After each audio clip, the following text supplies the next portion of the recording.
Down in the SEC as Florida and OU meet in Game 2 of this three-game series from Kimry Family Stadium. A lot on the line as we come down the home stretch of the SEC. Just 8 regular season matchups remaining. Oklahoma and Florida not only to climb over the crabs in the bucket in the SEC standings, but they're both also fighting for a chance to be home in the postseason. Welcome, everybody. Tom Hart alongside Lance Cormier. Florida almost did it last night with power. Blake Sear came up with a home run. He's been their power provider, and he was at it again. Yeah, he really was. I mean, you're talking about a guy over the last 7-10 games, 7 home runs. The power is there. I mean, this guy is leading the team at every offensive category in these last 10 games. I mean, they look to him as the senior leader. But Aiden King was really good in his start last night, too. Well, Oklahoma's got Cameron Johnson on the mound tonight, and it's been kind of hit or miss, some inconsistencies from Johnson this season. Yeah, I mean, there's some games right here. This is 3 conference games, only 4 innings in his 3 starts. You see the 17 walks. But as bad as those were, he has the good ones, too. He had a 4-start stretch right here where a .81 ERA, and that's against Texas, Auburn on the road, so some good teams. And he starts it off with a first pitch strike to Kyle Jones. Jones, third-year player to Athens, Georgia, transferred in from Stetson. He's been in the leadoff spot for Florida all but 1 game this season. And Johnson misses away 1-1. Kyle Jones had a 1-for-4 performance last night in a game in which Oklahoma came from behind to win 4-3. Florida led that thing 3-0 going in the bottom of the 8th, and Jones gets plunked. 6th hit batter of the season for Cameron Johnson. Here's a look at the batting order put together by Kevin O'Sullivan. Florida comes in 12th in the SEC in average, tied for 11th in home runs. They're 14th in OPS. This is a team that just does not create much offense, only 6.5 runs per game. Yeah, and that average is .238 when it comes to conference play. So you're right. This is something that Kevin O'Sullivan and the Florida Gator staff are not used to. And now Brandon Lawson looks at a pitch low. Lawson coming off of an 0-for-4 last night. An average over 300 for the native Canadian and an OPS of 1167, which is 6th best in the SEC. And that offering low, 2-0.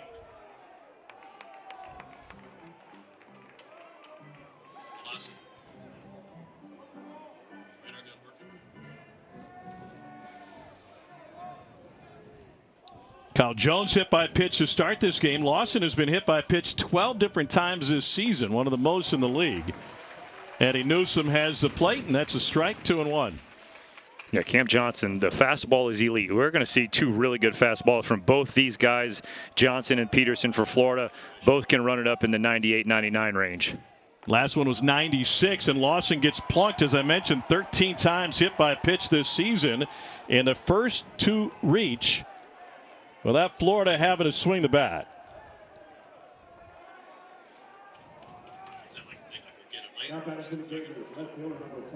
And that brings Blake Sear to the plate. Well, I wish we had the radar gun working because it is an elite fastball from Cameron Johnson. Tell the viewers what they can expect from it. Yeah, you're going to see 93 to 98, maybe even some 99s from him. Same thing with Peterson, but it's a guy that's just, it's predominantly fastball. So it's just a matter, is he in the zone or not? And so far, these first 2, he hasn't been in.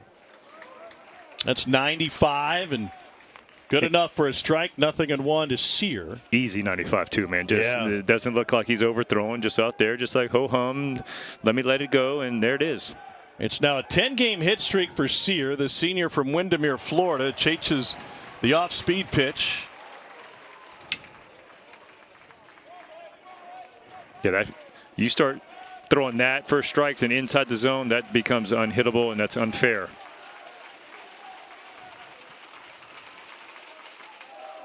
One ball and 2 strikes now to Sears. So Sears seen all 3 pitches he has to offer so far.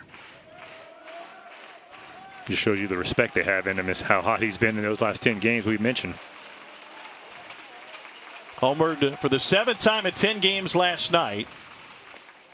And he goes down looking at 96. Check out the scouting report for left-hander Cameron Johnson. Yeah, we mentioned the elite fastball, and it's good. The spin rate's good. It moves, it runs. And so you're talking about if he is in the zone, he can be one of the most dominant pitchers we will see, and that's what you're going to get. I mean, the walk rate's high. You see 34, but the strikeouts are high as well. So it's just what you're going to get. Here's Ethan Surwick with 2 on, opening frame for Florida, and he looks at a first pitch strike. I mean, that looked like it had a little cut to it at 95 on the outside part of the plate. Sophomore from Gulfport, Mississippi.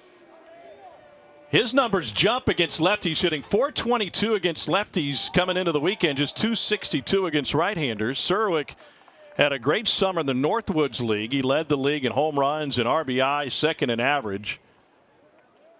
But coming off of a series against Texas A&M where he went just 1 for 12 and hit into a pair of double plays, OU would love a twin killing here.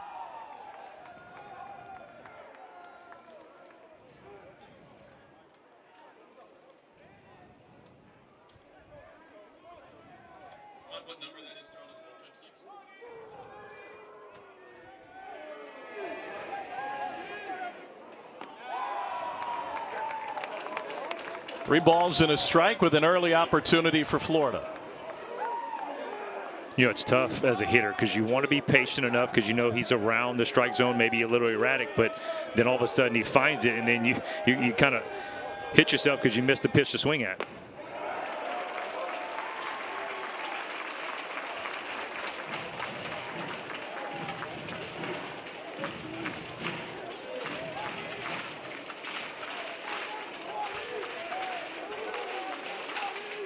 Two aboard and one down for Surwick. Caught looking.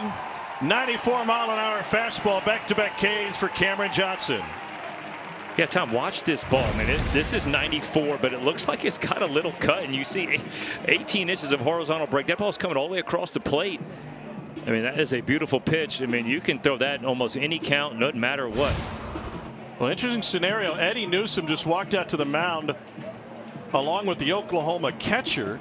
There is action in the Oklahoma bullpen already.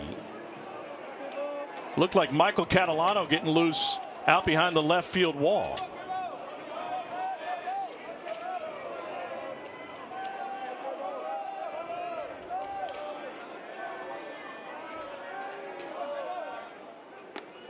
And a first pitch swing and a miss for Carson Bowen.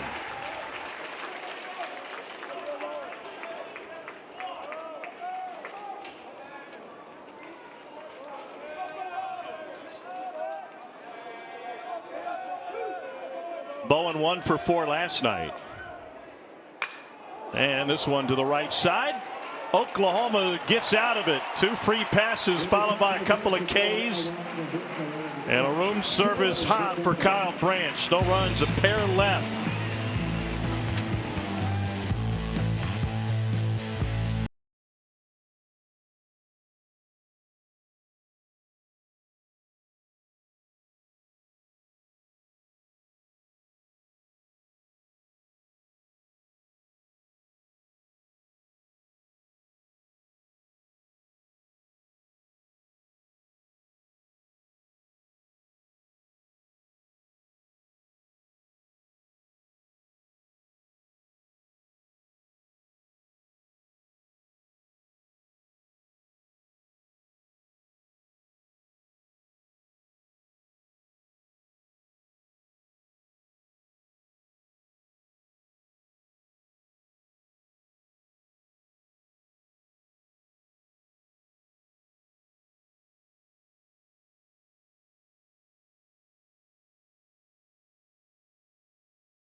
Game 2 of this 3-game series. Oklahoma looking for a series win. This is an Oklahoma team that was able to scratch out a 1-run victory last night thanks to some late offense in a 4-3 victory, but 4 runs on only 6 hits. So Skip Johnson has put this batting order together. 11th in the league in OPS and 9th in the league in average. They are second to last in home runs with only 46.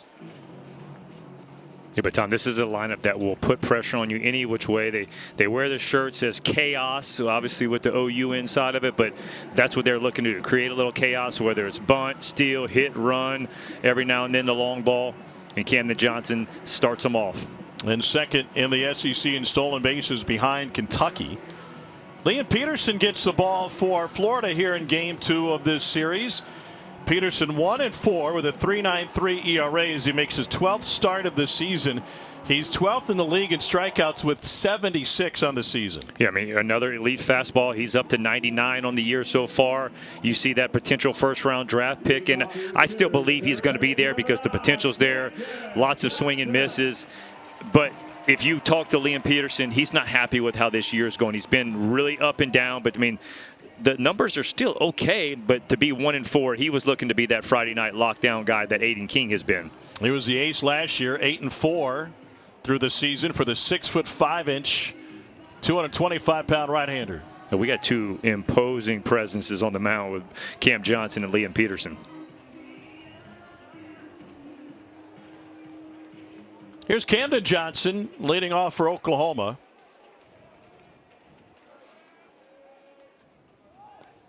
And he looks at the first one that misses low. Camden sitting at 293. The junior from Boerne, Texas, is 4th in the SEC in stolen bases with 22. Hitless last night, 0-for-4 with 3 strikeouts.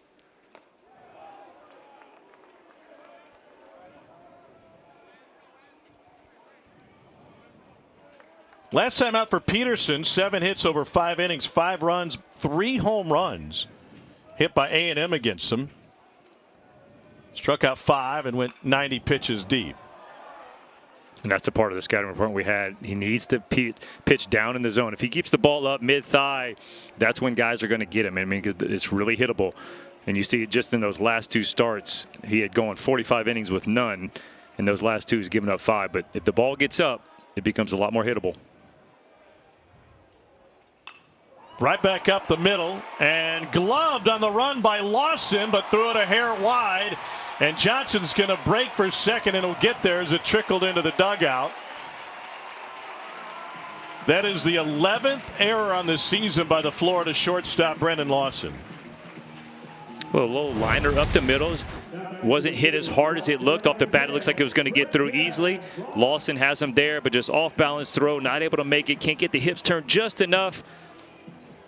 And yep, just a little bit out wide, and E6 gets him to second. That is their 12th error in the last 7 games. An infield single for Johnson, and second on the error brings Brendan Brock to the plate. And Brock drops the bunt down. It trickles foul, though.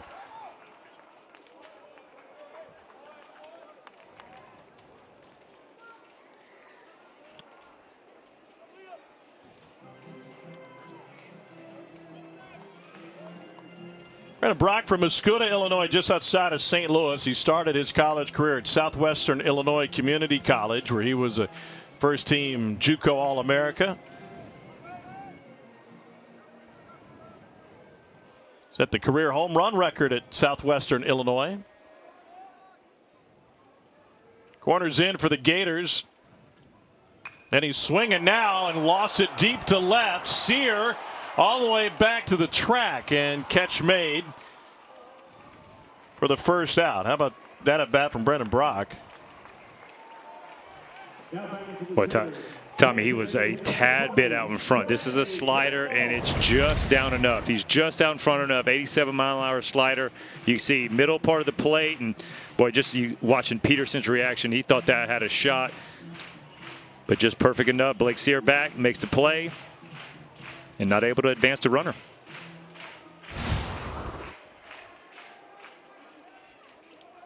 So here's Trey Gamble. Coming off of a 1-for-3 last night. Gamble 2-for-10 in the Auburn series. That's 99 mile an hour on the fastball. It's about his 3rd one this inning so far. It's the hardest one he's thrown this year. TrackMan says 99. Sharply hit past Surovic. Camden Johnson will be stopped at third. And OU's got runners at the corners here with one down.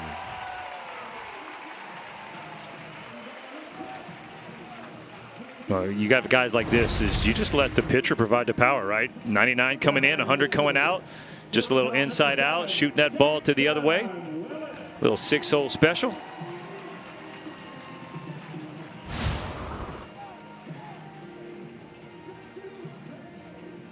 So an opportunity for Jackson Willits with runners at the corners. Willits connected for his third triple of the season last night. A ball that got lodged into the base of the fence in right center.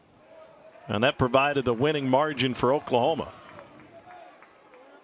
He's now tied for the league lead with 3 triples for the junior from just down the road in Fort Cobb.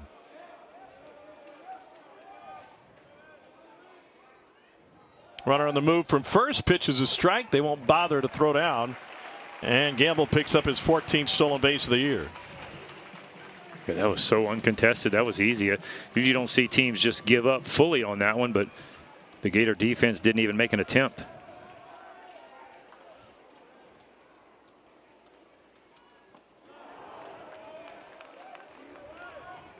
One and two now to Willits. At 86. It's been 98 to 99 on the fastball. He just pulls the string at 86 on a beautiful changeup, showing the lefties, hey, I had this in my back pocket.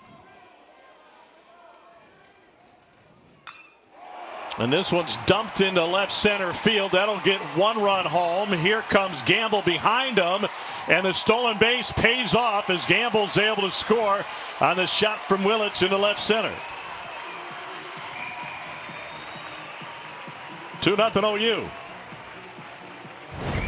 A little early hitting today paid off for Jackson Willits. Came out early with his dad, Reggie. Another looks just staying on the ball, head down, just shooting it the other way, just not trying to do too much. And you're right, Tom, that stolen base gets into scoring position and a little 2 RBI knock.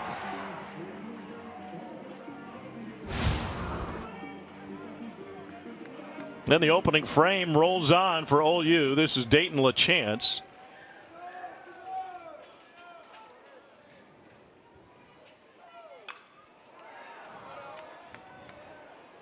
.101 from Liam Peterson on that fastball. Hardest measured this season. I saw one earlier today, and I was like, no, maybe it wasn't it. And then if he does it again, that's when you got to go, all right, it's not a fluke. So, yeah, 101 on the track, man. I have it right here on my computer. That's hard. Golly, that's hard. LaChance, 6'5", 231, junior from Sherbrooke, Quebec, on Canada, and that one low and blocked by Carson Bowen. By the way, Bowen calls the majority of the pitches for Florida. And that's trust that Kevin O'Sullivan has in his catcher. I guess with Peterson, he puts 1 down a lot. Makes it easy, right? Slider waved down, 1-2.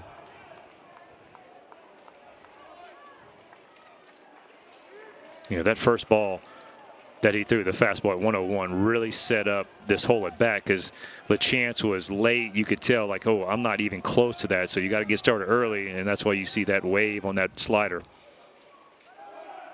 Runner on the move. It's driven into center. Kyle Jones shades on behind the logo.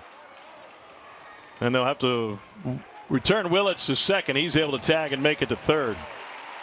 It's a lot of running for Jackson Willits. I was going to say, he's going to be a little tired right there. He went all the way. He was stealing third base, trying to get there with less than 2 outs. And after the fly ball had hung up long enough, he was able to get back to second and still tag up. So you're right, a little tired.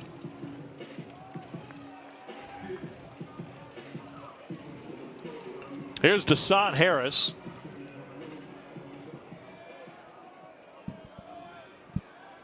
Got the start last night, went 1 for 4, a couple of Ks. Starts him off with a breaking ball, 0-1. Hey, that one hit, though, got it when he needed it. Drove in the winning run in that 3-run 8th inning that they had.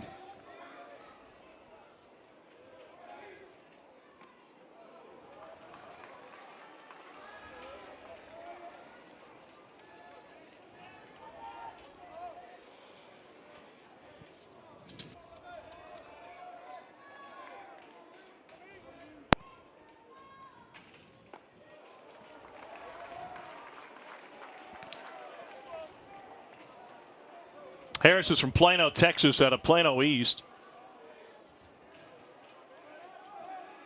Had a good series against Missouri a couple weeks ago. 2 triples and a home run.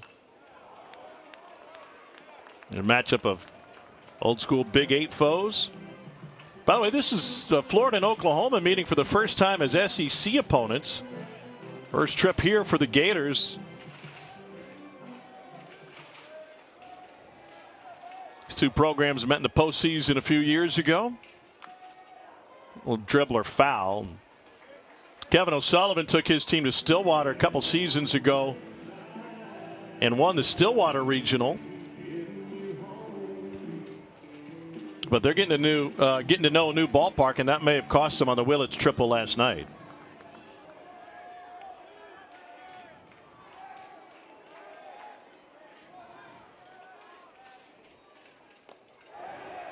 Check swing, didn't go. They actually had a chance to meet in the 2004 regional that Oklahoma hosted as a 2 seed at Bricktown up in Oklahoma City. But Oklahoma went 1-2, and Florida ended up knocking off UCLA as a 1 seed on the road.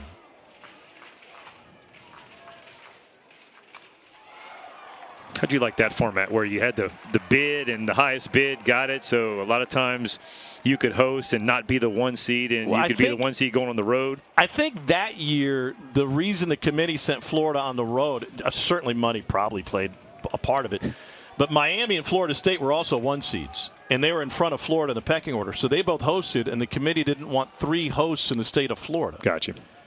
Probably didn't hurt that they could sell a lot of tickets at Bricktown.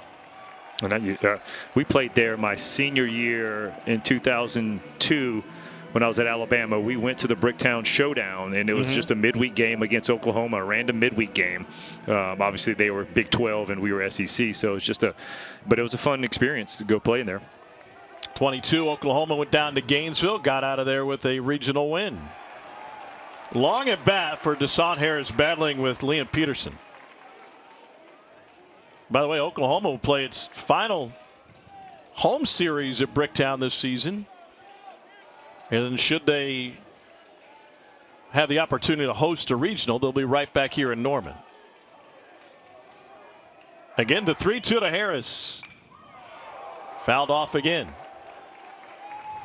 Oh, what an at bat. Spoiling the 99 fastball. He's mixing in the breaking ball. He's fouling those off. He's trying to go in on the hands. He's fouling that off. Nice job right here by Harris. He had that one where he was able to hold up the check swing. This will be the 11th pitch of the plate appearance.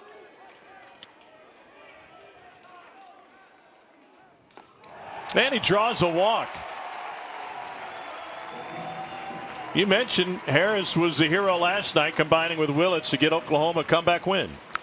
Yeah, Willits started off with the big triple, and this is the ball, the controversial play. You see it get stuck back there behind the wall, but the Gator defense didn't throw up the hands for the ground rule double. And then, boy, after LaChance had doubled, Deshaun Harris gets this ball up the middle, and that put Oklahoma ahead for good.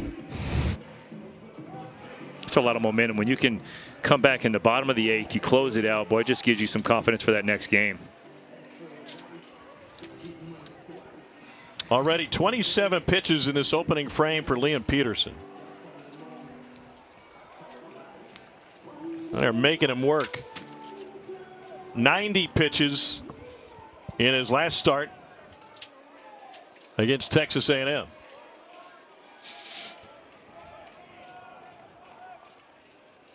Runner goes from first, pitches low, fake throw to second. And Deshaun Harris has his 11th bag of the year, 12 tries. Well, that's one thing that this lineup will do. If you give them a chance, they're going to take every base they can get. That's just how Reggie Willits, their hitting coach and offensive instructor, runs his offense. That's how way he played. Ball and a strike to Connor Larkin. He has come along lately and had some big at-bats. Freshman from Cherry Hills Village, Colorado, out of Cherry Creek High School. This is just his 5th start of the season.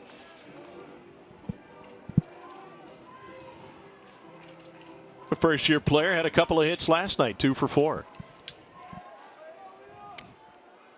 At this time of year, coaches are just looking for guys to get hot, get opportunity, make the best of it, find yourself back in the lineup.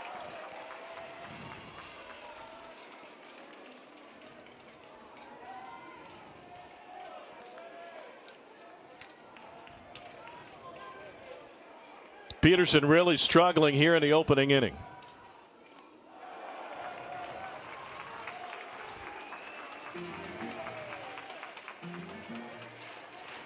Gave up an infield single to Camden Johnson to start the game. Trey Gamble had a base hit with 1 out. Jackson Willits with a 2-run double, and then the walk from Harris.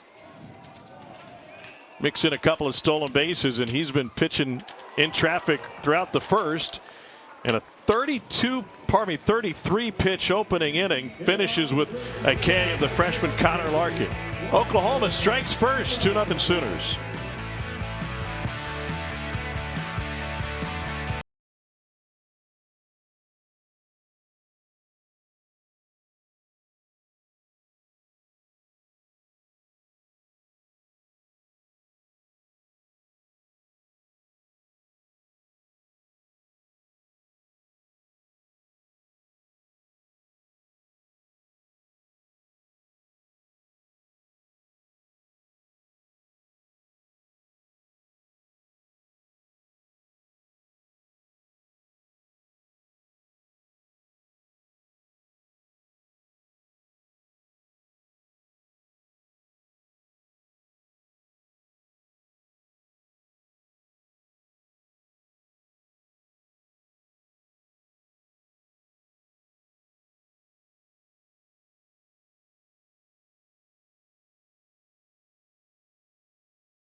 Developing situation for the Oklahoma Sooners. Cameron Johnson, who looked like he wasn't 100% at the end of the first inning, came out through a couple of warm-up tosses and then called the trainer out, and he is done after just 1 inning and 19 pitches. And so Skip Johnson's going to have to make a move. He did have some action up in the bullpen about the time that this K happened, and this is where we first saw something was wrong with Cameron Johnson when LaChance went out to visit him after the strikeout. Yeah, watch the face right here, Tom. When he turns around, you could just see a little discomfort. He starts to kind of limp a little bit, and I mean, the catchers, boy, they paid more attention than anybody else. He was right on it. LaChance pops out, goes check him out. He gutted it out, but he tried to go out here in this inning and threw a couple pitches, and they're going to go with the change. And now this is kind of very rare situation for a reliever. You have unlimited amount of time right here to come and throw. So most of the time, guys will come on the field and throw on the game mound. Some guys like to stay out in the bullpen.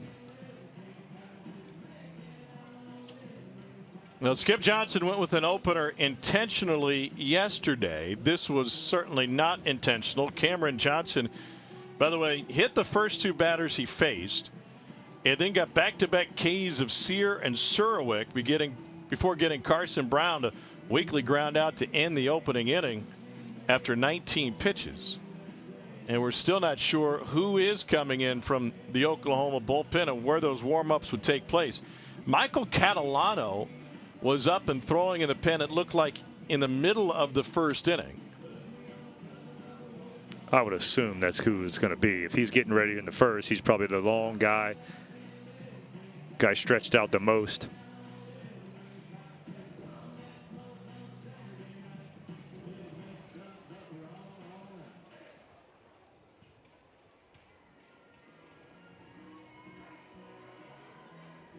Not a single person throwing a ball for Oklahoma right now.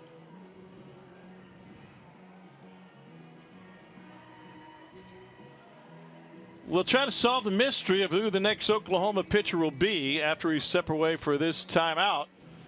2-0 Sooners.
It's a 2-0 lead for Oklahoma. Starting pitcher Cameron Johnson left with what we're told is a knee injury after just 19 pitches in the first inning. Michael Catalano was beyond our view down the left field line just past the stands, and I presume that he was playing catch down there unless he was using the facilities. We'll see how long it takes him to get loose here. You had to do this in the big leagues.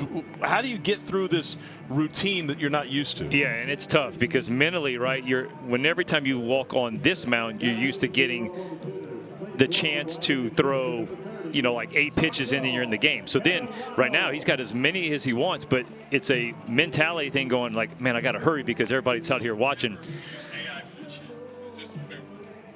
He's a guy who's used to starting, so he's used to going deep into games. He's their midweek guy. 7 starts this year in his 9 games pitched. This will be his 10th appearance. Fastball is pretty good. Again, 91 to 94. 5-pitch mix. Mixes all the cutter to the slide up, curveball, and changeups. So what was your story in the big leagues? Okay, so August in St. Louis, which is extremely hot, right? So second inning, we had Arizona. Brandon Webb's on the mound. We had hit a home run, and one of our guys got hit. And Brandon Webb, if you remember, in 2005, he had won a Cy Young, I think, in 6 or 8, something like that. He was a bulldog. But like the stuff ran everywhere. He didn't throw a ball that was straight. And so their guys coming up, and it's like, the second inning, and one ball just gets away and hits a guy, and it was not on purpose and not even a chance. They didn't even think. They just chunked him, and it was like, oh gosh. Like, tie your shoes, get out there. And the second inning, nobody basically hadn't even stretched yet. You have a guy that's going to go and pitch for the most part into the 6th, 7th inning, and all of a sudden we're out there. It's like, oh, this was long. And I probably threw 30 pitches out there in the mountain. And, they're just like, all right, let's go. And how'd you do? I actually don't remember. I have to go check. We can go check. Those are a lot of details for you not to remember how you threw that. That was the part of the story, was all about having to warm up on the field, right? It doesn't matter how good you do. But 7 starts under Catalano's belt. He actually was thrown in the first, like you mentioned, so there's a good chance he was fairly close to being ready. A couple of weeks ago in Bedlam, he allowed 6 runs over 4 innings. His season high is 75 pitches that came on April 6th against Dallas Baptist. And he's got Caden McDonald at the plate for Florida. And McDonald's been a fantastic story for the Gators this season. Came out of high school as a 2-way standout, but suffered the Tommy John surgery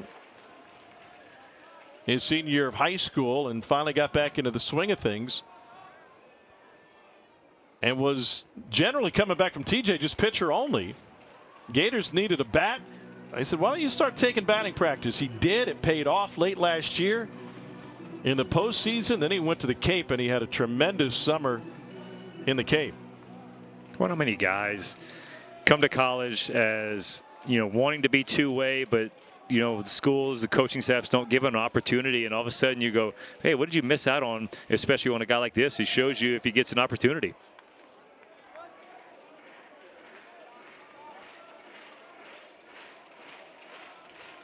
Two balls and 2 strikes to McDonald, who we very well could see come out of the bullpen for Florida later this game.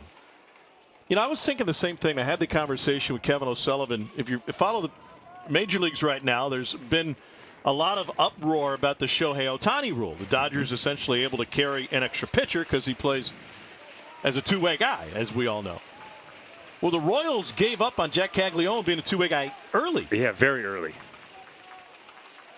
And maybe Cags wouldn't be successful in the big leagues as a pitcher, but I feel like it's worth the time you could put in if then you can be successful because you've stolen a roster spot. Right. Especially maybe not as a starter as he was here for the Gators, but think about a guy. He fastball was up to 98 miles an hour too, coming out of the bullpen, left-hander, big, intimidating guy. I feel like you could have some use for that.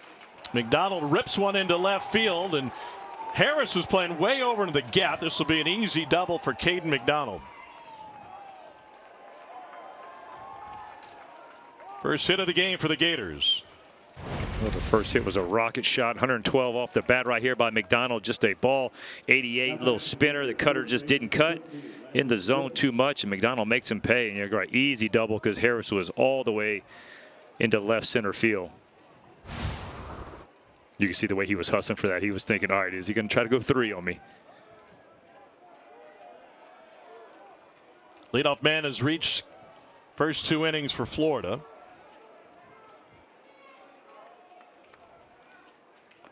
Catalano spins one in for a strike.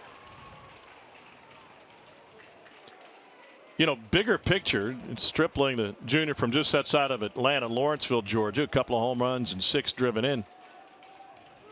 This is an Oklahoma team that comes into the weekend with an RPI of 16. They're squarely in the conversation to host in the postseason. And the goals are very real for this Oklahoma team. If you get a chance to host, you get an opportunity maybe to play your way back to Omaha. But if Cameron Johnson is unavailable going forward, and once again, we don't know the extent of the injury, but he goes just 1 inning, that puts a lot of stress on this OU pitching staff. And handicaps the next 2 series very differently. Right, especially when you're losing any one of your top 3 guys on the weekend. You can get away with it, especially early in the season, because you can have the time to develop. But late in the season, you're talking about 2 series left in the conference tournament to lose your number 2 guy. 1-2 pitch. Reached for, slow roller. And Branch can't quite pick it up cleanly. That would have been a tough play regardless for the well-regarded defensive Kyle Branch. Yeah, he's got to be one of the best defensive second basemen in the country. I saw he was number 3 in defensive runs saved, and you're right. He was playing more in the hole, so he had to come a long way, especially Stripling left-handed out of the box. Going to be a tough play anyway. So base hit for Stripling. 2 on and nobody out, and Catalano up against it with the 8-hole hitter Cade Curlin at the plate. Curlin's now got a 5-game hit streak. And he rockets the first one down the line, but tailing foul. Totally different approach right here by Oklahoma on the pitching side. Johnson was almost predominantly fastballs, and Catalano's coming in with a lot of cutters, sliders, trying to get these Gators out in front.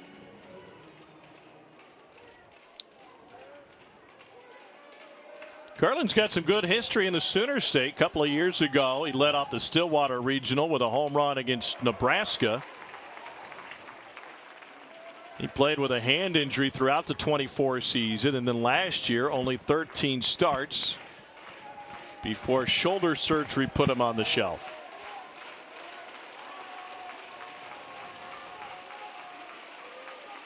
Catalano's 0-2. Got him with the fastball up in the zone.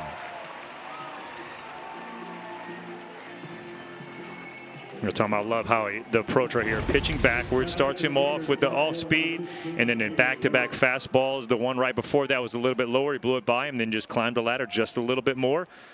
Let the hitter's aggressiveness go to work.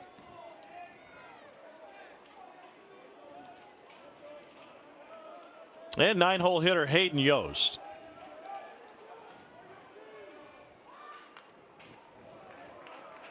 Fouls off the fastball, 0-1. Yost is from Tampa out of Sickles High School. 1 error his entire high school career. Good finish to last season for Yost, and looking for his first hit this weekend against Oklahoma.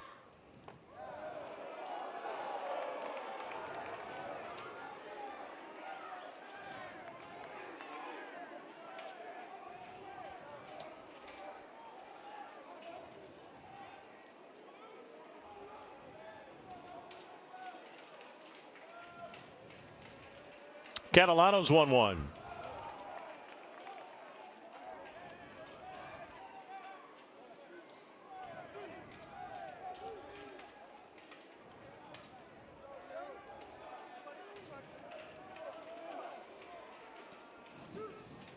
Michael Catalano coming out of the bullpen for Oklahoma after just 1 inning pitched by the starter, and this one's lifted to right. Brock 2 steps onto the warning track, and McDonald tagging will score from third. 6th RBI of the season for Hayden Yost, and the Gators on the board. Been an up and down season for Florida. Now back to the Gators, center fielder number 3, Kyle Jones. The number 1 strength of schedule. Swept Florida State and Miami. Now 8-2 on the road against ranked teams. That's the biggest thing is when they play top 25 teams, it's the good Florida. When they don't play top 25 teams, it's the bad Florida. And here's Kyle Jones. Jones was hit by a pitch his first time up. Well, part of that, the recent midweek losses been Kevin O'Sullivan kind of experimenting and trying to find an arm that can help him late in the season. Lost to Jacksonville, lost to Bethune-Cookman.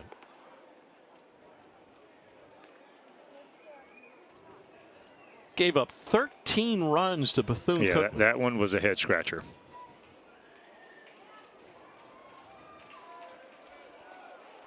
Lost the final 2 at Auburn and lost the final 2 at A&M. And Kevin O'Sullivan rightfully frustrated that they couldn't close it out after a great start to last night's game. Aiden King was magnificent. K-10 over 7 innings, only allowed 1 hit. Or pardon me, 1 run.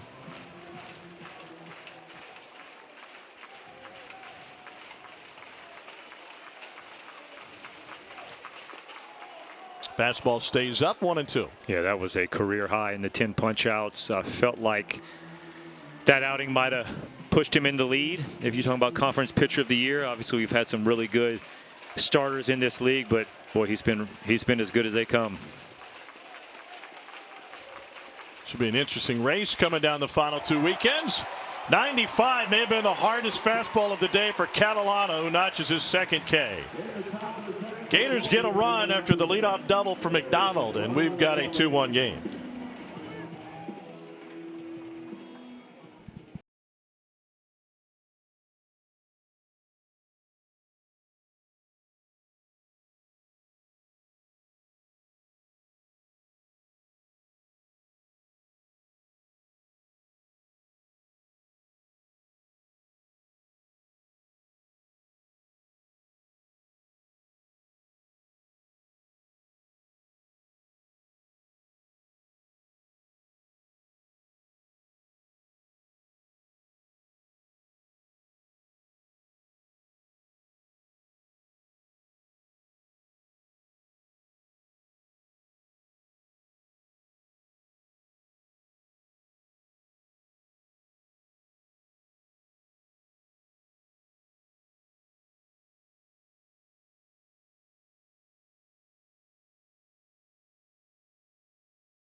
Programs with designs on hosting in the postseason going head to head, and Oklahoma leads the series 1-0.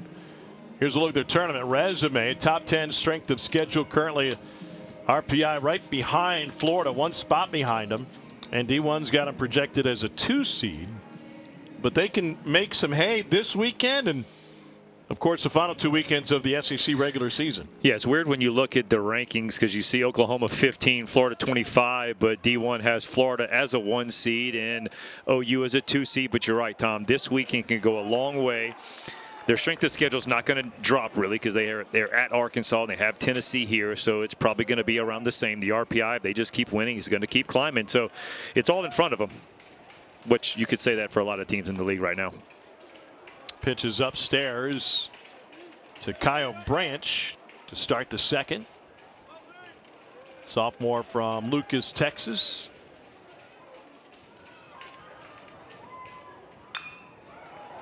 to short. Lawson inconsistent over there, but the tag applied on the way down by Stripling helped him out. He does a nice job of fielding this ball, coming through it, but just as he throws it, sails on him just a little bit. Shortstop, not just a job, it's an adventure. It's an adventure. But hey, you got to love the play by the first baseman, Landon Stripling, able to jump up, grab it, make the tag.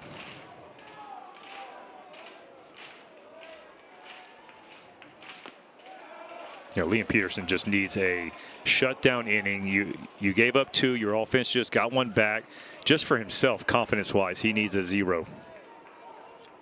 Well, they got the out on the grounder to short, but it's been a very inconsistent, if not poor, defensive effort from Florida this season. 12th in the conference in fielding percentage, 13th in errors. There are 17 errors on the left side of the infield for Florida in this game alone. Both top 10, Surovic and Lawson, in errors committed. Down the line, Sear comes around it. 2 down. That ball was registered at 100, so that would be our 3rd pitch, 100 or more. Liam Peterson has brought the fastball to the park tonight. See, like, I love the walk right there. Like he just looks like he's got a little confidence back in him. Sometimes it just takes a little frustration. Somebody get mad at yourself after the way you threw the ball in the first inning and come back out here and just go out there and dominate. 33 pitch first inning for big Liam Peterson, and a curveball stays up to Camden Johnson. How many different pitchers, and I'm working on it, but how many different pitchers do you think we've seen hit triple digits in college baseball this season? This year? Yeah. I wouldn't think it's more than 5, 10 at most. You know, there's going to be pretty close guys with the 98, 99, but I mean, he's a guy, though. I mean, when you think about building a pitcher, 6'5", the way he looks, that body type, the frame, he's a guy that can go deep in the game. You saw that right there, 82 to 97 pitches in all 11 of his starts, and probably throw away that 82, probably one of his first ones. But once he's gotten into the point, especially where the temperatures are at now, he's a guy that can go 100 plus. Last week alone, 12 pitchers hit triple digits. Last week? Last week. So more than 10? Yeah. Yeah. Well, I see the top guy on your list. Dax Whitney, Oregon State, hit 101, and bad news out of Corvallis this weekend. Ground ball through the right side. 2-out single for Camden Johnson. Whitney probably going to be the #1 overall pick 2 drafts from now. Would have been a highly regarded junior next season. Quite possibly could be top 5 pick this year if he could go out. Yeah, but yeah, he got some bad news. Little elbow injury. Nothing little about a guy who throws triple digits going down with an elbow injury. And Oregon State's opportunities to host seem to be dwindling as well, as they've struggled recently. Brennan Brock at the plate after the throw over.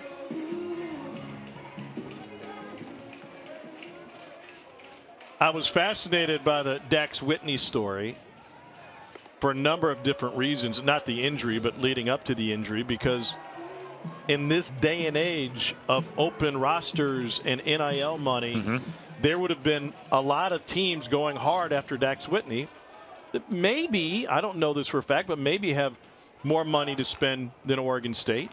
I would think. And so the question is, dated conversation, does Oregon State find the funds? Does Dax Whitney stay exactly where he is, considering how much would be in his future as a big league pitcher? But it's generally a moot conversation at this point. I'm in the theory to think that it's a guy that spent 2 years there. He's comfortable there. Yeah. Why would you even risk it? Stay where you're comfortable. I've known as a player, in a spot where you're comfortable, usually you perform your best. And so you already know what's ahead of you, right? I mean, again, he would be making multiple millions this year, so projected #1 in the 2027 draft. So, yeah, why would you risk anything? The runner goes, and the pitch makes it all the way to the backstop. Camden Johnson, it's his 23rd bag of the year. We had a similar conversation with Kevin O'Sullivan during batting practice today. How do you handle high school pitchers that have a torn UCL before they make it to campus? Which is something you didn't have to think about. That now it happens more often than not. I mean, when you're thinking like, oh, okay, that I bet each team, each Power 4 team, I bet deals with something like that. At least a one, maybe it's not a Tommy John, but maybe it's a shoulder injury. There he goes again, and Johnson picks up another 90 feet, and Liam Peterson doesn't seem to mind. Yeah, that's already 4 stolen bases, and we're in the bottom of the second. Telling you, that's one thing that Oklahoma will do. Now, yes, there's 2 outs. He's scoring in scoring position, but now you also see there's a ball bounce. Strike 3 on the breaking ball, and Bowen's going to have to throw to first to finish the K, and that's exactly what will happen. The stolen bases have no impact as Peterson finds his second strikeout. 2 innings in, 2-1 OU.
First ever visit for the Gators to Norman in second game of this 3-game series in a top 25 showdown.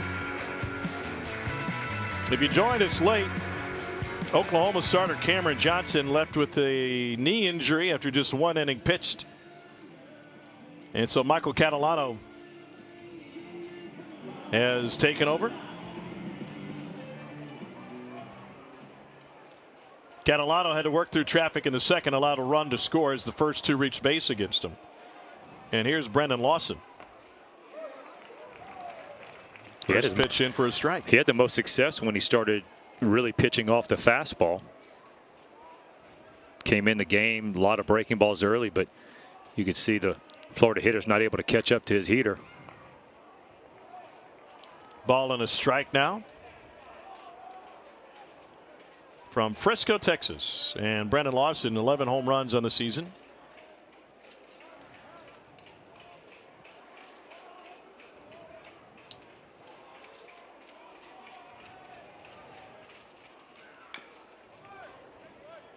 That one goes over the green bag foul.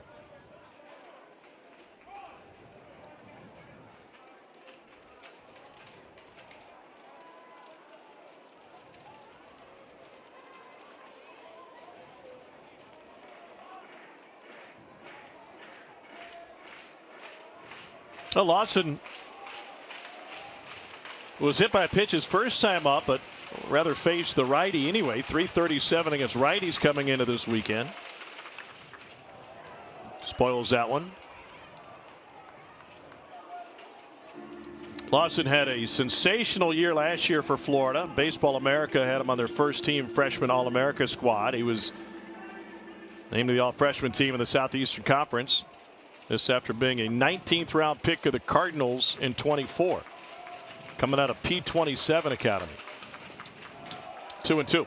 Yeah, Tom, he's one of these guys that Florida needs to get going. Last 10 days in the 3-game, it's 167, and he's that leader that if just always the spark plug at the top of the lineup, and especially with him hitting in front of Sear, and I think that's why they moved Sear behind him to maybe get him a little bit more protection. And he sees a fastball there and fouls it off.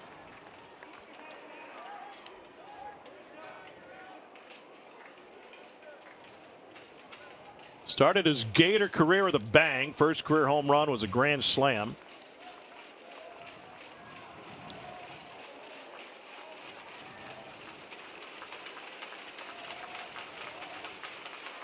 He's right on top of the dish. Big reason he's been plunked now 13 times this season. What do you think as a pitcher when you see a guy like Brendan Lawson with his toes on the inside of the batter's box? Right. Sometimes it can be intimidating because you're going, all right, I have to get in there, but you know that if you're not perfect and you pull that ball just a little bit, you're going to plunk him. He's just going to keep that elbow right over there, especially with that guard. So, but that's when you got to think inner third is more of the inside part of the plate. You know, a lot of times guys get on the plate like that because they can't get to the outside pitch. They trust their hands that they're quick enough on the inside part. And so when you think, if you're thinking black and you miss off, you're hitting them. So you kind of have to think inner third and cut the plate into thirds. And that way, if you go inner third and miss, then you're on the black and you got a good pitch.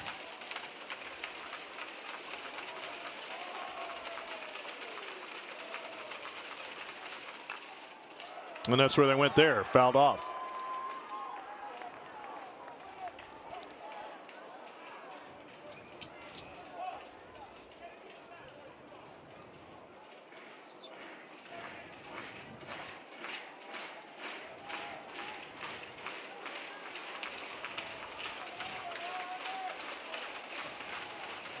Got the shift on the infield, 3 fielders to the right side.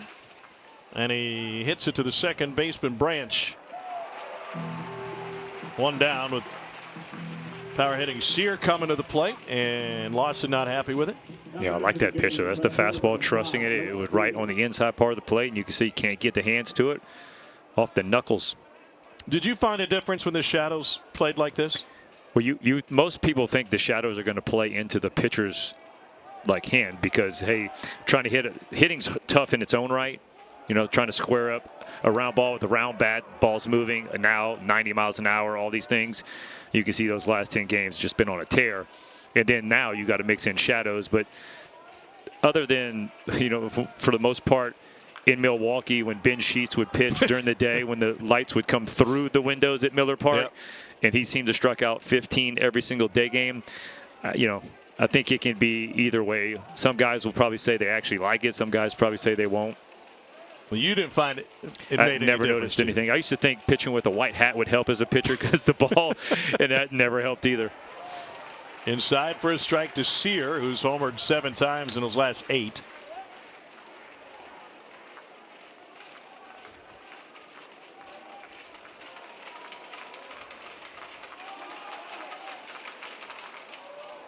Same spot.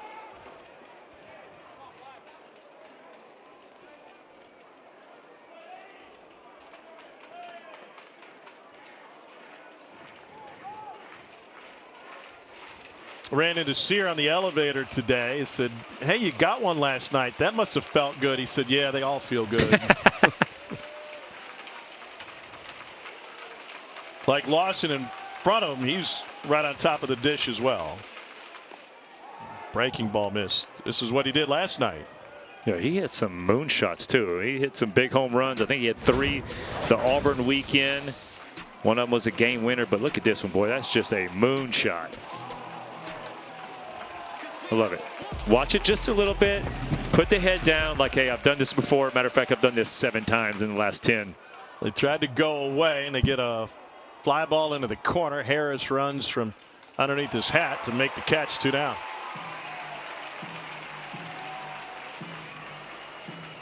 It's very similar to the same swing that we saw on the replay.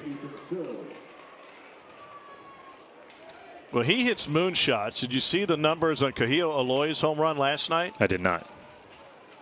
In game 1 of the series against Ole Miss, Aloy hit a ball 115 miles off the bat at 15 degrees. Oof.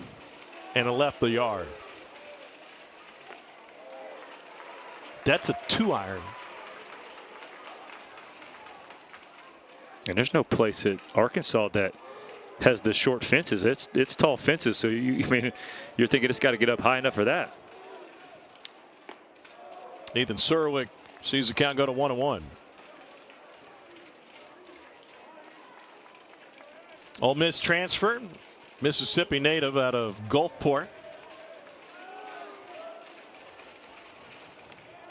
Surwick had a couple of monster series in the league back-to-back. Against Georgia, he went 5 for 12 with a home run and 6 ribbies.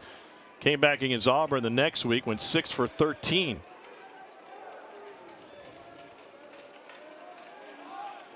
And then just 1 for 12 against A&M.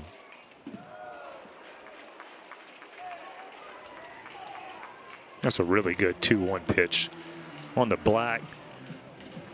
Not even hittable right there, and then you see a foul ball, and just as a pitcher, get yourself even. Now, what you're thinking right here, anything you're thinking you're throwing 2-2, you're probably going to throw it 3-2. That way, if you miss, you're going to make an adjustment. Look for a slider right here.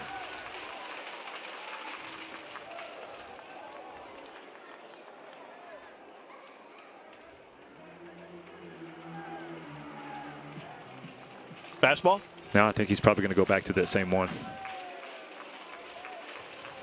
Something off speed. And then he tugged it for ball 4. Well, we got a little bit of chatter going on with LaChance behind the plate, and Eddie Newsom's having none of it. It's a warning to both sides.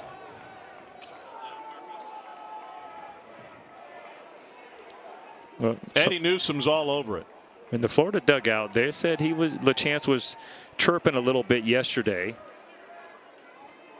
and they didn't really do anything about it.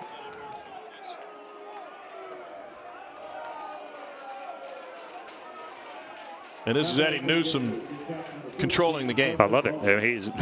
We're not going to let this get out of hand. Stop it before it even starts.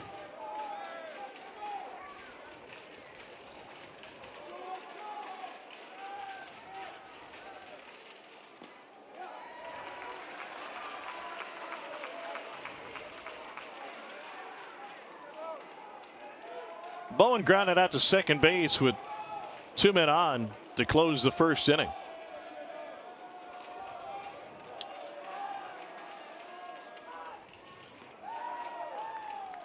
Second time he's missed glove side in the last 3 pitches. Again, that one before that, he was trying to go in, so he's really pulling that ball.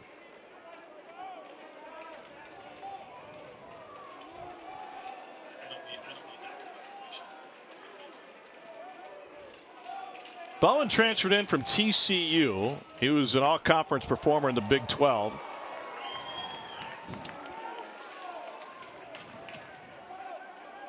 Spent 3 years with the Horned Frogs. This is after a great high school career at Orange Lutheran in Southern California, where he won a Gold Glove and was a member of the U.S. national team 4 times.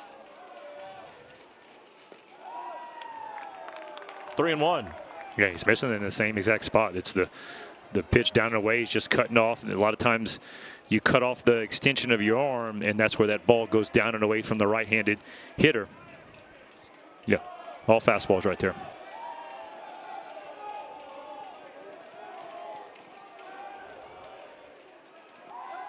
Then he bounces the curveball, back-to-back walks with 2 outs.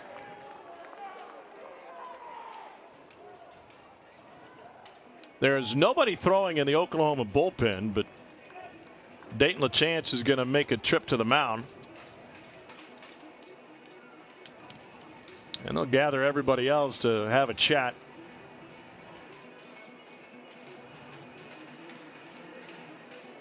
What's this conversation about? Just trying to slow him down, right? Get him back in the zone. And that's a lot of times, hey, you're rushing and flying open. That's when I was saying he's cutting off the ball. A lot of times when your foot gets ready to throw and your body's ready, but the arm's lagging behind, that's what you usually cut it off. So a lot of times that is caused by rushing and flying open on your front shoulder. So catchers usually see it better than anybody else because they're right in line with you.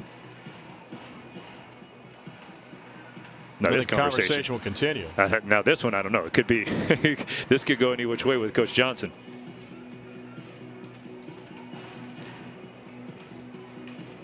Tomorrow night, the Rally Cap crew will break down all the action from the SEC baseball and softball weekend. They'll also get you set for the week to come with a look at the top matchups. Coverage begins at 6 Eastern right here on the SEC Network.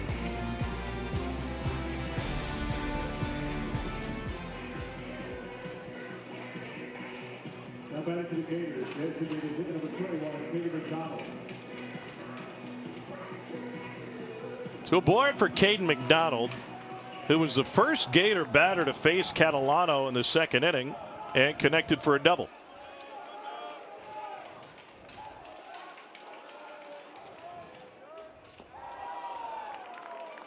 You can see, Tom, same exact thing. The fastball, it's 93, but it's just not, he's not getting through the ball with the extension, and as he finishes, he's falling off to the first base side. And a lot of times that tells you the front side's opening and the back side just follows it, and your arm just cuts itself off.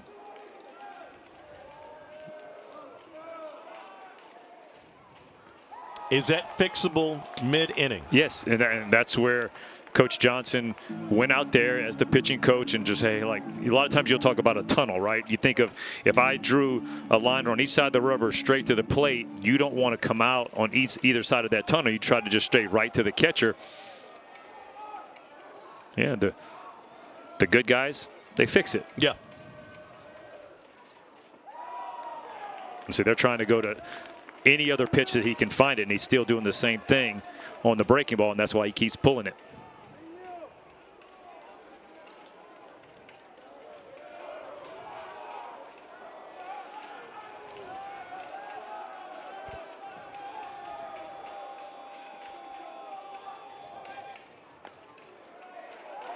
LaChance helped them on that one. 3-1.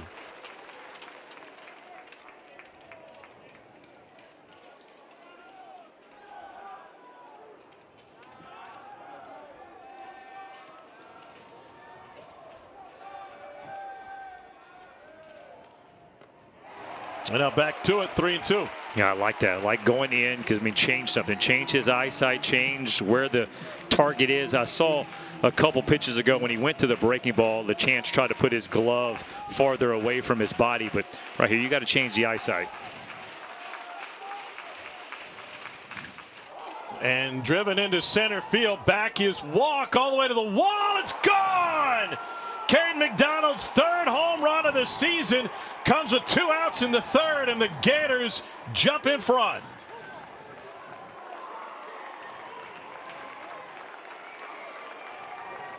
We joke that Kevin O'Sullivan finds a guy late in the season to help his team win. It's usually on the pitching side. I guess McDonald would qualify as a two-way dude. Now he's brought the bat.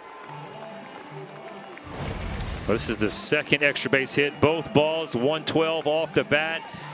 And when you can't find the zone and the hitter knows he's got one shot, he sits right on that fastball. Walk has a shot if he's in line with it. He's just a tad bit off. Good effort. But boy, what a shot right here by McDonald, giving the Gators some life that they need. 4-2. It'll be the end of the line for Catalano. And so the Sooners go to the bullpen for the second time in this game. And Oklahoma will turn it over to Trent Collier with the bases empty and 2 down in the third.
Third hit of the game for Florida left the yard. A 3-run home run for Caden McDonald.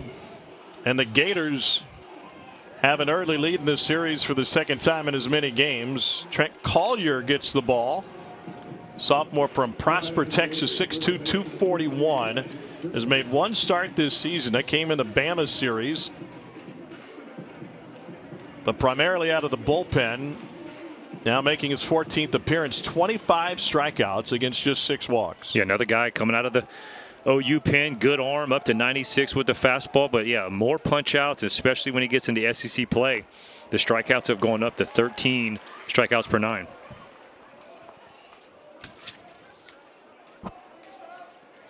And he starts tripling off with a 96-mile-an-hour fastball from the left side.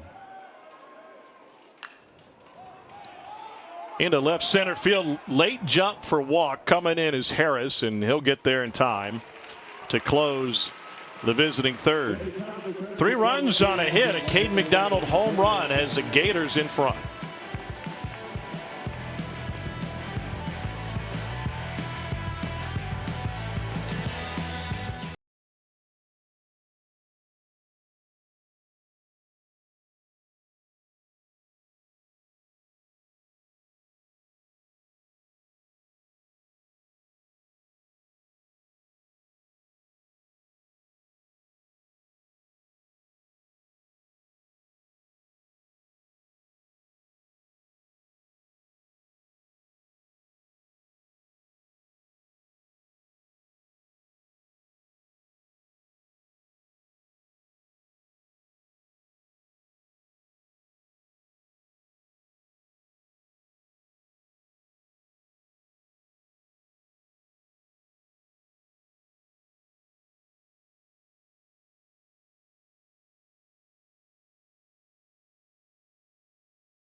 Bottom of the third, and Liam Peterson getting ready to go back to work. It's a loaded schedule in the SEC today after numerous rainouts last night, including top 10 showdown between Auburn and A&M. By the way, A&M will set an on-campus unofficial baseball attendance record today because the Savannah Bananas are playing tonight at Kyle Field. I was told yesterday they sold 102,000 tickets for that one. I love how you said unofficial.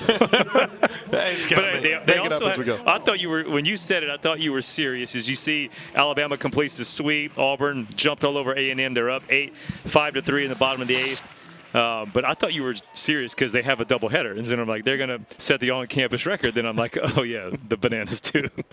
And look, by the way, left field at Kyle Field is 180 feet from the plate. How'd you like to pitch there? I saw, well, in the net going to be like, 100-foot net to get it over there. But I saw they could have tilted it a little bit more to where it didn't look like it was that short. But, man. Yeah, it's going to be you have guys lean back, separate, try to lift it up. Trey Gamble leading off the third for Oklahoma. I misspoke, by the way, when we were talking about Liam Peterson hitting 100. 12, I said last week, 12 pitchers in Division I baseball this season have hit triple digits, including Peterson. Was he already on the list? He was already there. Okay. Yep. Gamble singled and scored in the first. In the lone matchup between SEC plays that is not, well, pardon me, there's 2 that don't involve a ranked team. LSU beat South Carolina 6-1 already today, and Kentucky won the series from Tennessee, getting a 12-2 victory. There's some big scores in the league. Georgia put up 13. Ole Miss put up 11. Auburn scored 18 runs on 19 hits in game 1.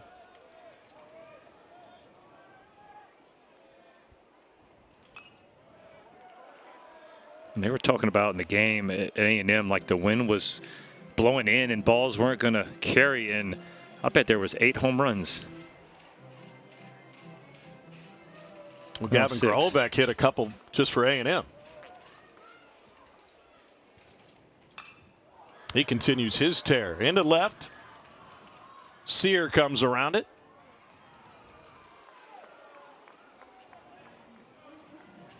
One down. All right, so you're Liam Peterson. You labored through the first inning. You had to pitch around just one base runner in the second. But now you're pitching with a lead for the first time. You're armed with a triple-digit fastball. You expect a little bit more swagger out of him now? I do, and you can see it. I noticed it last inning. I had him against Georgia, and there was a certain inning about the fourth where he realized, like, all right, now it's time to roll, and he just had you could see the shoulders pulling back. The head wasn't, drooping a little bit, and it's like, okay, the chest was big. All right, I got this. That's what I saw in the second inning right here. And after another 3-spot taking the lead, yeah, I expect him to pitch with a lot of confidence. And why wouldn't you if you can throw 101? I mean, you talk about all his pitches analytically. Spin rates, just the velocity, the horizontal movement, the IVB, induced vertical break, all those things are just off the chart. So you can see there's a lot to love from the scouts.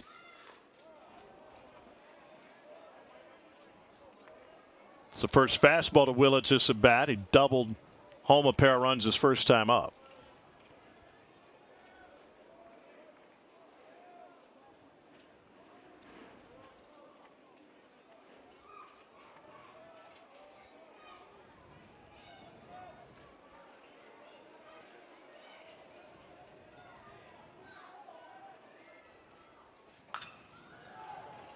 Scooped up by Stripling, and Peterson covers the bag. 2 down. Tomorrow noon Eastern, Missouri takes on 5th-ranked Georgia in Athens. And Bulldogs slugged Missouri with a 13-3 victory today at Foley Field. Dogs would go for the sweep tomorrow. And top 25 showdown, Ole Miss is in Fayetteville to take on Arkansas. That's at 3 Eastern, 2 Central. Both games on the SEC Network and the ESPN app. I can't wait to watch that Arkansas game. Me too.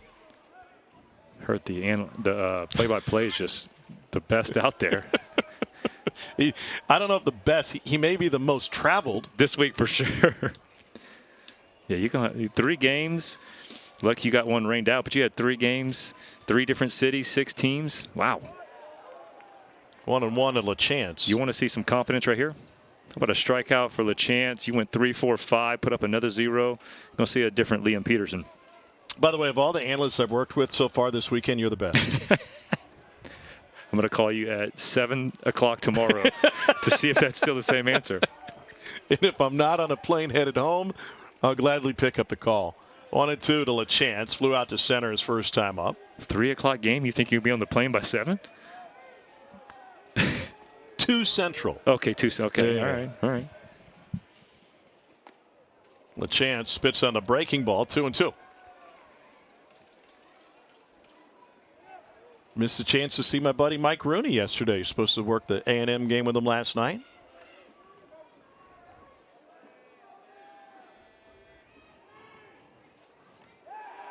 Swing and a miss, and Peterson's got it working.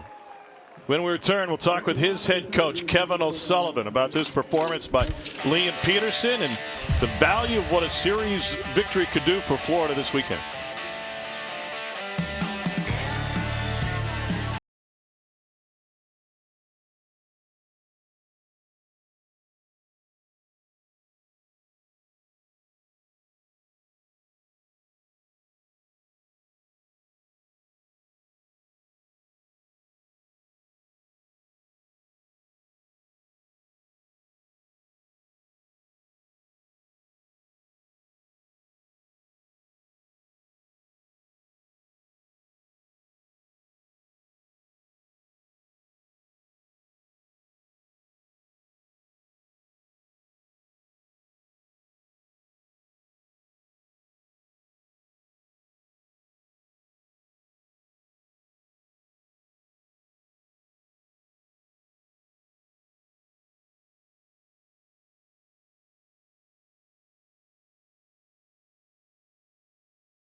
'25th ranked Florida with a 2-run lead. Tom Hart with Lance Cormier. Happy to be joined by Kevin O'Sullivan, Florida head coach.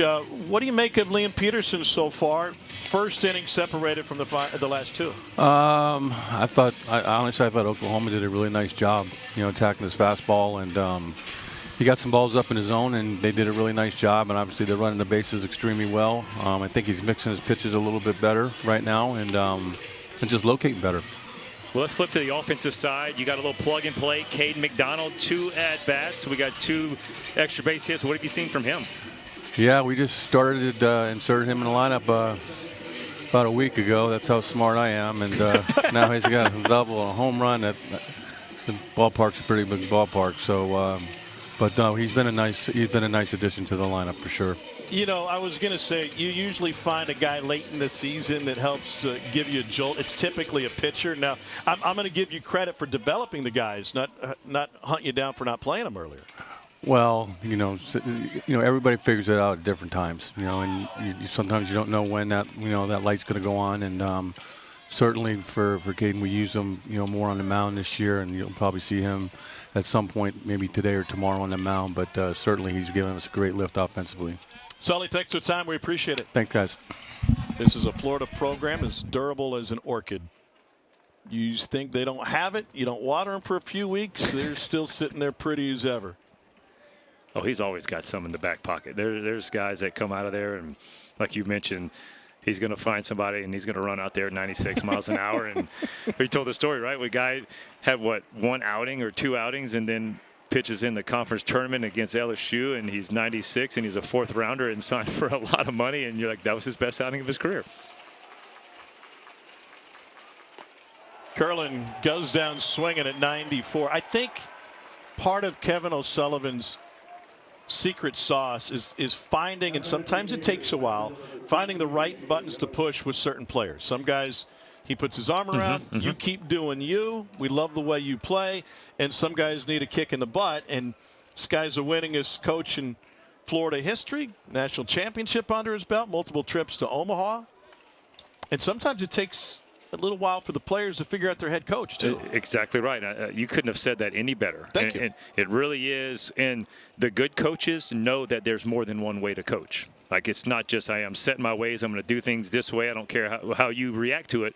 And you're right the way you said it. Some guys really need to be jumped, and some guys need to be coddled, and it doesn't make them any less of an athlete. It just means that's just how their spirit is. And well, the best coaches find out how to do it.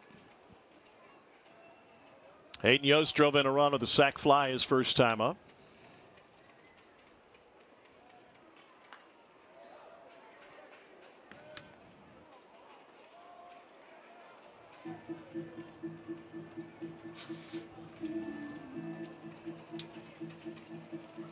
Well, Yost comes in skidding. Doesn't have a hit since April 16th. He was 0 for 14 in the Auburn series with 6 strikeouts. 0 for 3 in this series with the sac fly, and he top spins one to right. Oh, off the glove of Brendan Brock. And Yost will take it as he reaches with 1 out in the 4th. Brock charged with the error. Yeah, this was a top spin liner, and this is where the shadows might have come into play because he's staring right at the sun. Takes his eye off just at that last second, right off the tip of the glove.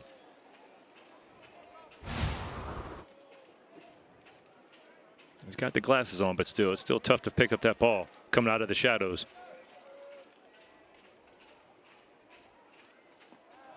Oklahoma's kind of had a revolving door in the outfield corners over the course of the season. Brock will catch and play outfield. There's Kyle Jones, the leadoff man, stands in 0 for 1 in this one.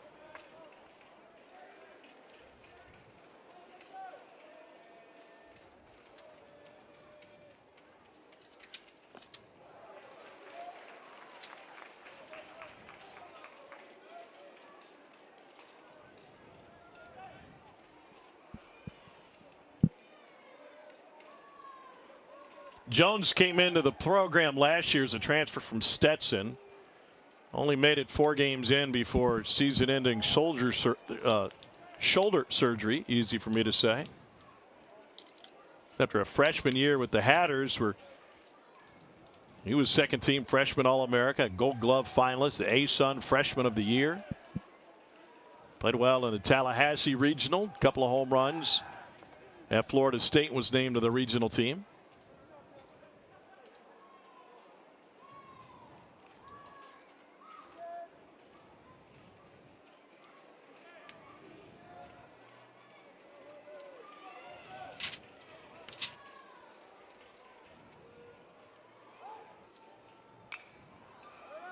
Out of play to the right side.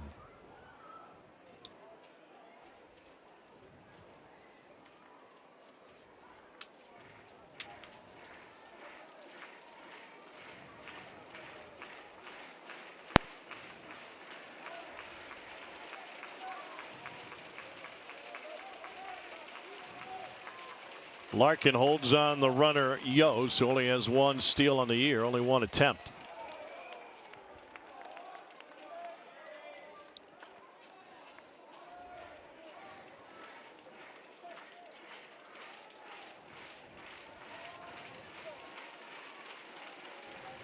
It's a good angle, seeing the pickoff move if you're a base runner.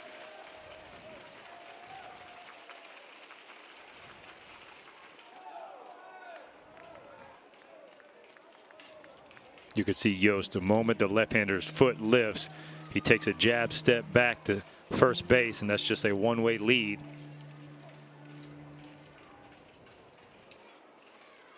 Mike Rivera, the first base coach, former Gator catcher.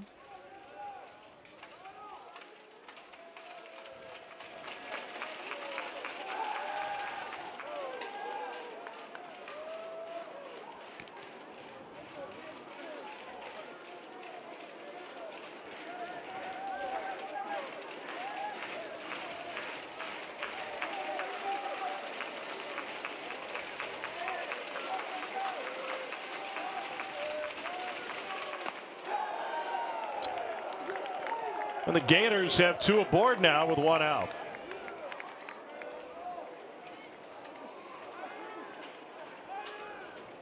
Now back to the Gators shortstop number 11, Brendan Lawson.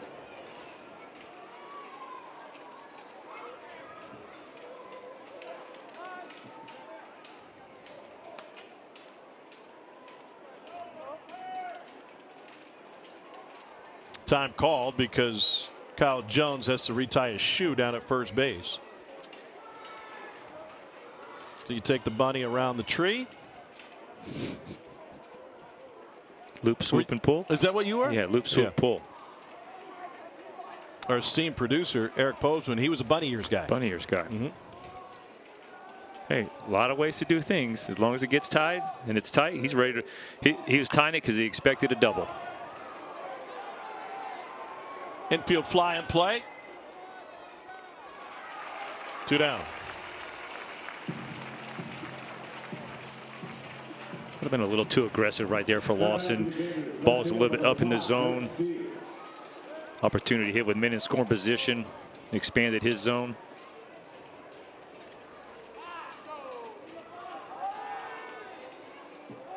Here's Sear. Started his college career at Miami. He's a freshman All-American back in 23.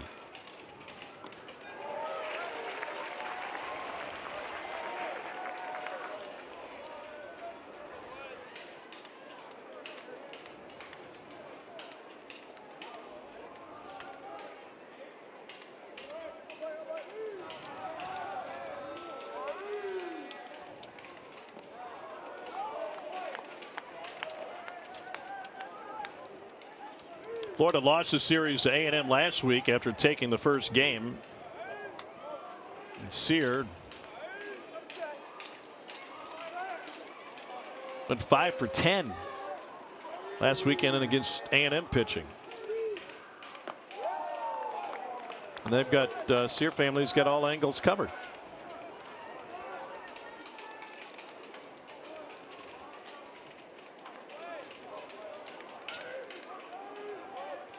You can tell him we're doing that for him. We're covering it for him. It hits the gram faster if you do it on the phone, though. Yeah, shoot. The social media crews on all these schools now, though, like it's instant pretty much. I mean, the home runs are going out the yard. They already have the exit velo, the launch angle. They have the videos of it. They do a great job.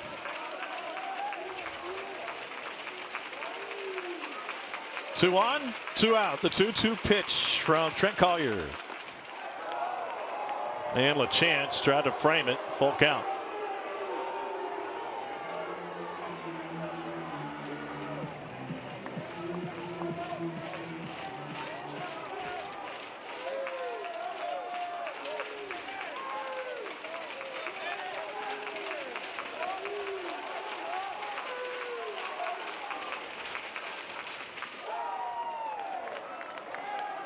Gators have loaded the bases on an error and a pair of walks.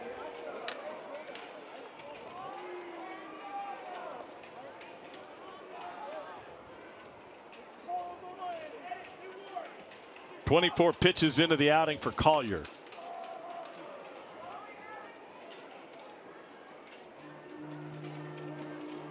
Who needs a bullpen when you got a backfield? And that's where Oklahoma gets its guys loose. That's a first that I've seen right here. It's the most realistic look if you want to get on a game mound.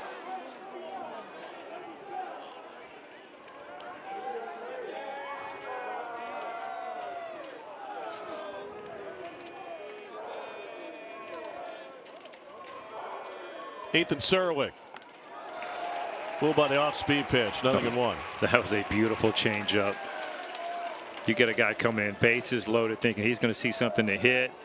He sees the ball in the middle of the zone. Just pulled the string just enough.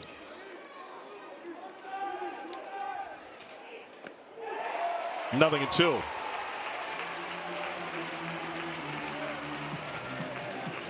Gators stranded 2 in the first. He had 2 on with nobody out. Couldn't move him around.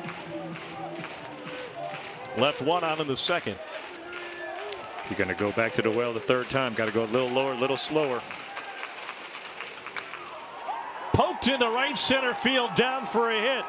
Yost has scored. Jones around third, and the Gators played a pair. A good 2-strike hitting by Ethan Surwick.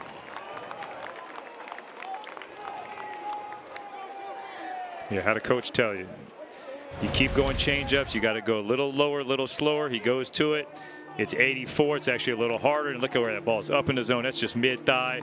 And you're right, Tom. Good 2-strike approach. Just staying through the middle part of that field, especially when you got the opposite hand pitcher going away from you. That's a nice job by Surwick. So another pitching change coming for Oklahoma.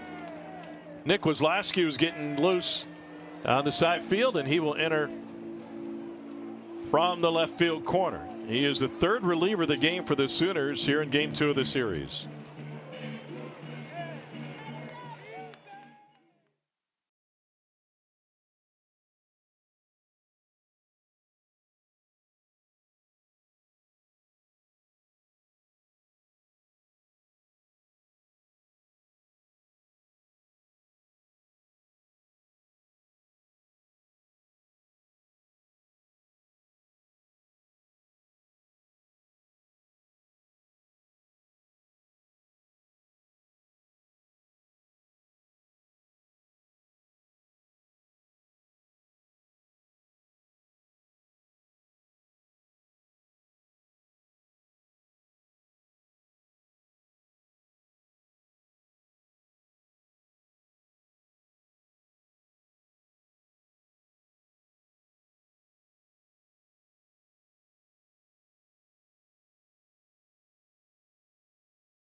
Is this a new song?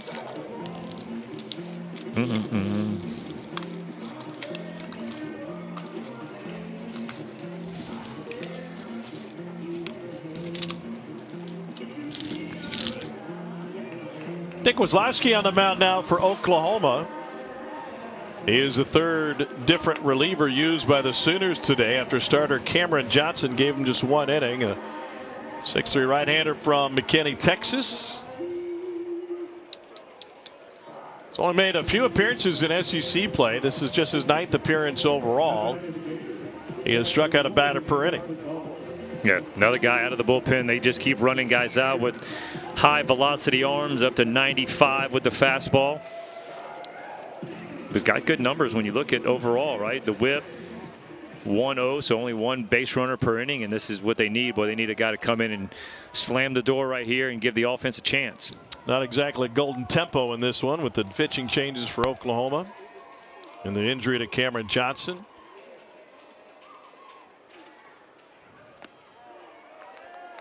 Carson Bowen at the plate.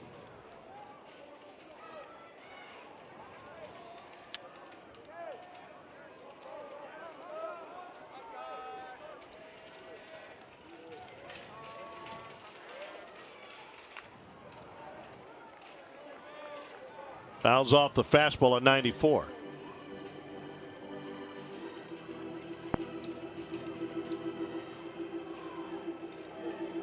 Bowen hitting 120 points higher against righties and lefties on the season. And he carries a 6-game hit streak into this afternoon's contest. Or this evening's, I should say. 1-2, got him with the fastball again.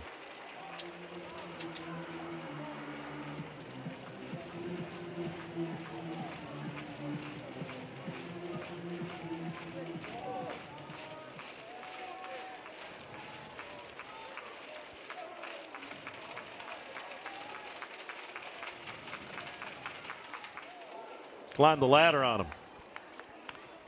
What do we get here? Yeah, I'm going to go the same spot. So you got two options.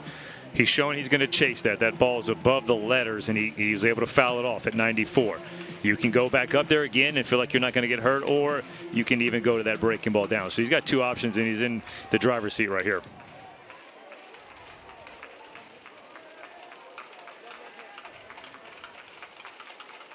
And a breaking ball popped into left field. Harris puts it away for the final out. A couple of runs for Florida. It's a 6-2 lead. We'll talk with OU's head man Skip Johnson when we return.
Fourth, Tom Hart with Lance Cormier. Happy to be joined by OU's head coach Skip Johnson down the third base dugout. Cameron Johnson left this game after just one inning, a knee injury. Is that something that you guys were aware of coming into the game? Yeah, he was barking at him a little bit, but he was good this week, throwing his bullpen. He was fine. And then I guess he did something that inning before, and he got through that inning, and it just kind of tightened up on him. And I'm not going to take any chances because he's got a big league arm. Yeah, when you're talking about another big league arm, we see Peterson right here. What does the offense have to do to get back to him?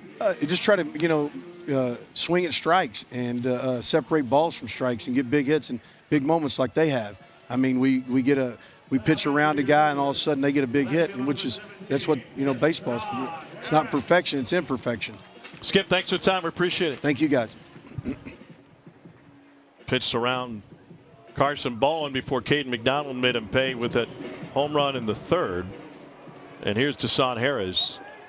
Yeah, I had a great visit with what we both did with Skip before the game. But one of the things I asked him was about pitch calling as Harris tries to bunt his way on.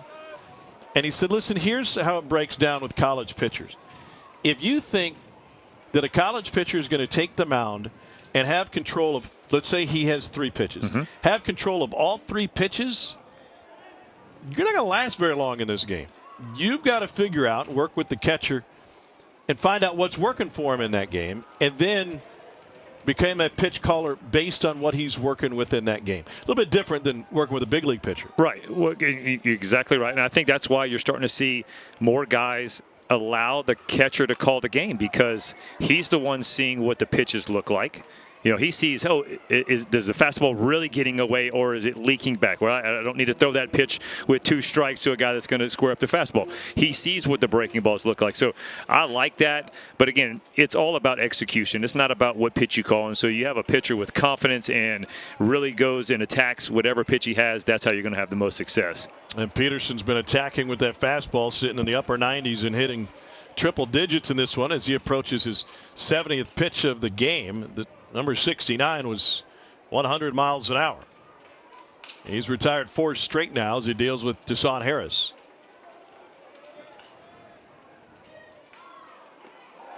And Harris goes down swinging. That's the 4th K for Peterson. Yeah, when you talk about backing this up right behind 100, this is 82, and it just absolutely falls off the table. Then you talk about shoulders to shoe tops. That ball comes out, and it's at Harris's shoulders, ends up right behind the plate. That is a beautiful pitch. Brings Connor Larkin to the dish. So, we had this talk with Kevin O'Sullivan before the game when it comes to talk pitch calling on both sides during batting practice today. Are you surprised that there's a handful of big league teams, 2, maybe 3, that are calling pitches from the dugout now? I am, especially because the amount of money that these guys are making in the big leagues, but the analytics have taken over, and you're starting to see guys that believe that, hey, the computers know better. But again, to me, it doesn't matter what the pitch is called; it's how you execute that pitch. Larkin struck out looking his first time up. Marlins are calling pitches from the dugout. I think the Rockies are doing the same, and maybe the Giants too. I'm a little unclear on that one. But what if you're that big league catcher and Thanks for that you got a trust. free agent contract coming up? Yeah, that's going to hurt you. All of a sudden, you're like, well, hey, you don't call pitches anymore. Right. 4-pitch walk puts Larkin on. And this is where you're seeing the Peterson that you would have hoped you saw last year. At bat before, he looks like every bit of the projected first rounder, and then all of a sudden you'll lose it and you can't find the zone, and it's a 4-pitch walk when it's not needed.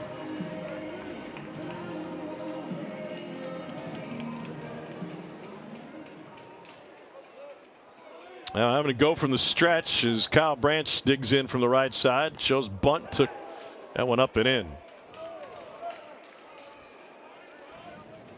Listening to my favorite Oklahoma baseball podcast. Kyle Branch goes to Chipotle so often back home that he knows the woman behind the counter. It's not just that she knows his order. She wonders when he's going to come back home and back to Chipotle. She knows that, hey, he'll be here at 11:59 on the dot. Exactly right. It's ready. It's getting processed already. That's a good restaurant, though. That's a good choice. Big one in Aggie land. Auburn just pulled off a 5-4 victory over Texas A&M. Sweeping the doubleheader today.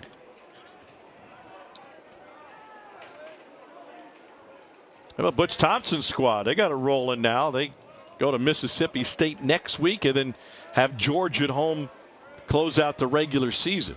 Yeah, how about that finish to the season? You go to the number 2 team in the conference, then you go to the number 4 team in the conference, and the conference leaders coming to you to finish up. So 1, 2, and 4. You come out of there on top, all of a sudden you're home for 2 weekends in the postseason. Absolutely.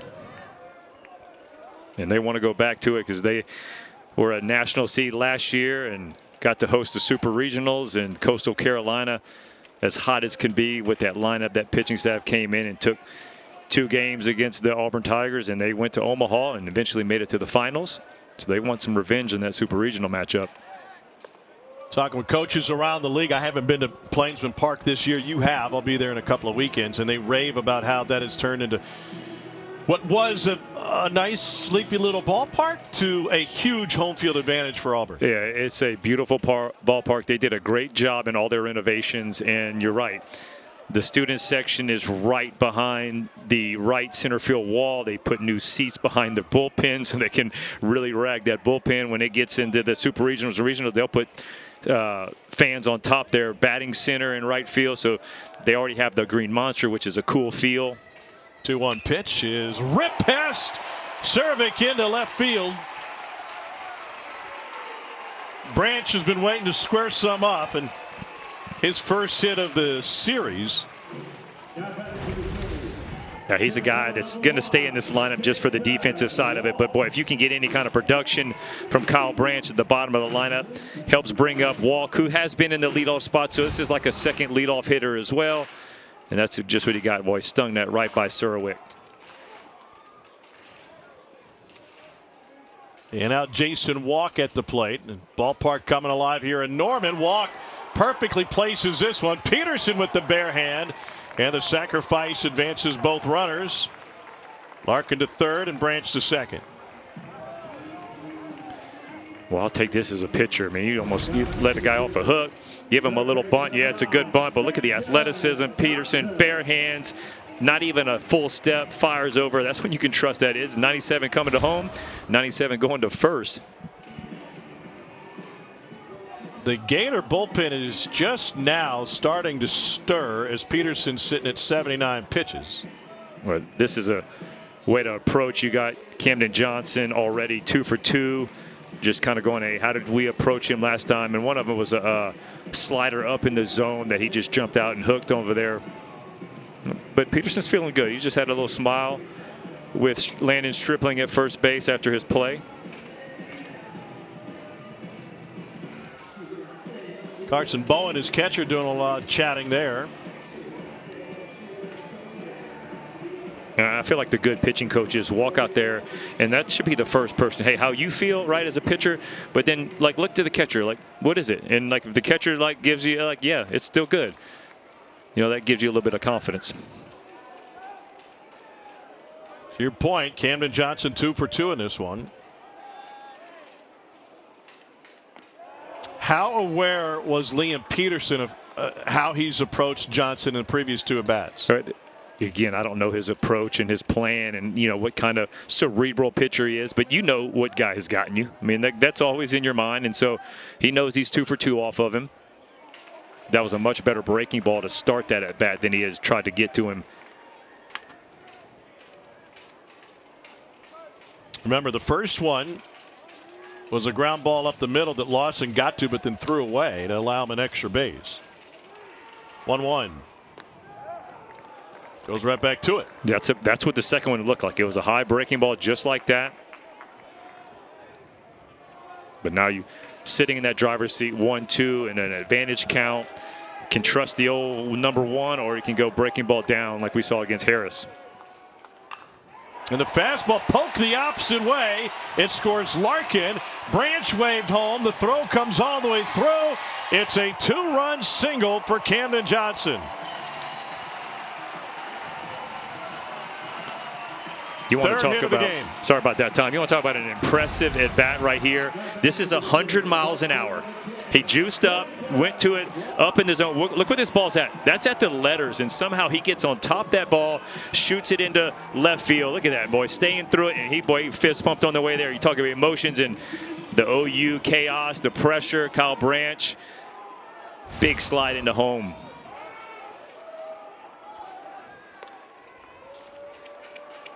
So Oklahoma right back in this game now with Brendan Brock, the 2-hole hitter, up. That's what I wanted. I wanted to see the fastball. Trust it, get up in the zone. He threw the ball exactly where he wanted to. Sometimes you got to tip your hat. And the fastball had ticked down a little bit the few previous to that triple digit. He'd been at 94, 95 on a couple. Brock had a high fly out to left field his first time up. He's 0 for 2 in this one. Going away the whole time. And now 2-0. That's like a little mini pitch out. But that's where, as a pitcher, like, he's frustrated right now because he goes, I think I made the pitch. And he's going to go in and watch that video, and he's going to go, I did make the pitch. That guy just was good.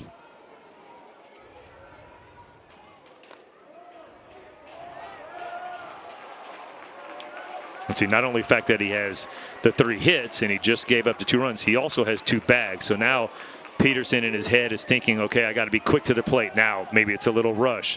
Now all of a sudden you find yourself 3-0.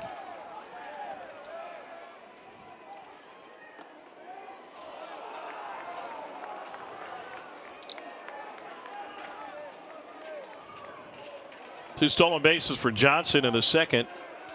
Came with 2 outs in the inning. He was stranded at third.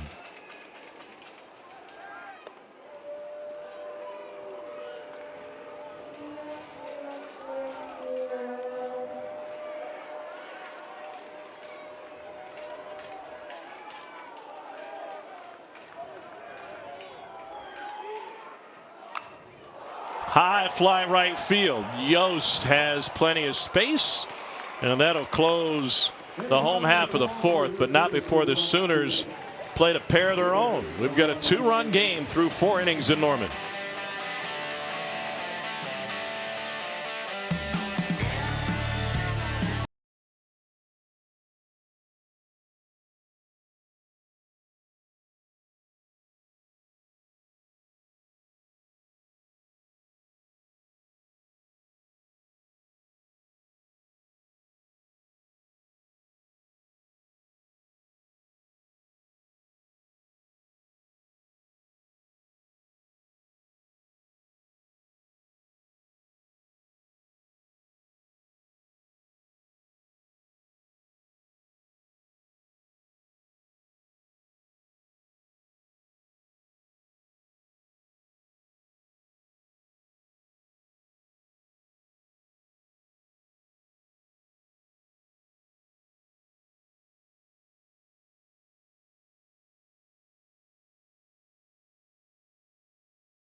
Back and forth affair for Caden McDonald. He's got a double and 3-run home run, and Sooners are running around the bases, but still trail by 2. Starting pitcher Cameron Johnson left with a knee injury after the first inning. Skip Johnson telling us that it was barking on him a little bit, then tightened up when he went back out for the second inning. I love Skip's answer. What you expect from a veteran pitching guy. I'm not going to take any chances. That's a big league arm. Here's McDonald. Well, he knows it too. He's worked with some guys that have had some unbelievable careers. Clayton Kershaw, one of them, enjoying some retirement this year. Straightaway center, walk all the way back to the fence and makes the catch, and McDonald puts a charge into another. One out for Landon Stripling. Tom, I think OU has the biggest center field, it feels like, in all of college baseball. I mean, it's 405, but then you have massive right and left center field gaps. And Jason Walk, to me, seems like he plays on the warning track. Look how deep he is back there. That's why he almost had a shot to catch that McDonald ball. Swing and a miss by Landon Stripling.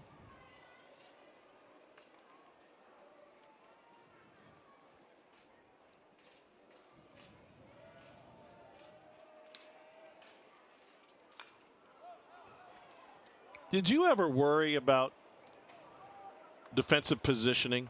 Worry meaning to the point where it bothered you? No. When you were on the mound? No, just the numbers say they are. I mean, that's why stats are stats, and that's why tendencies work. And so if the coach wanted to do that, I trusted him. Branch gobbles it up. Finals are rolling in. Here's a look at the updated standings as we get a step closer to Hoover.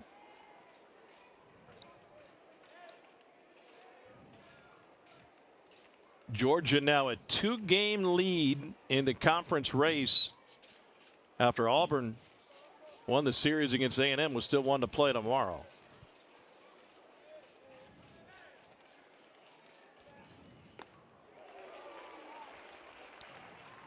Two down for Cade Curlin.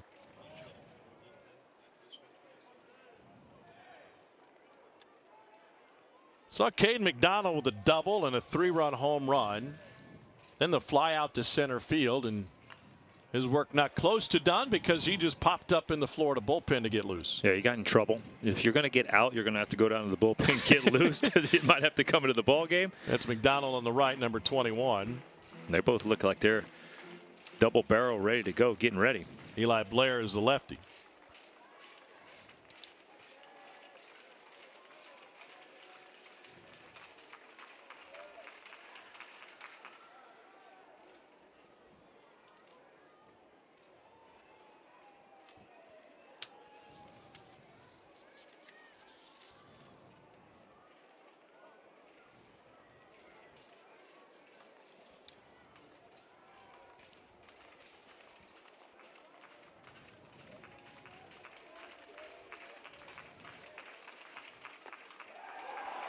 LaChance got on that one.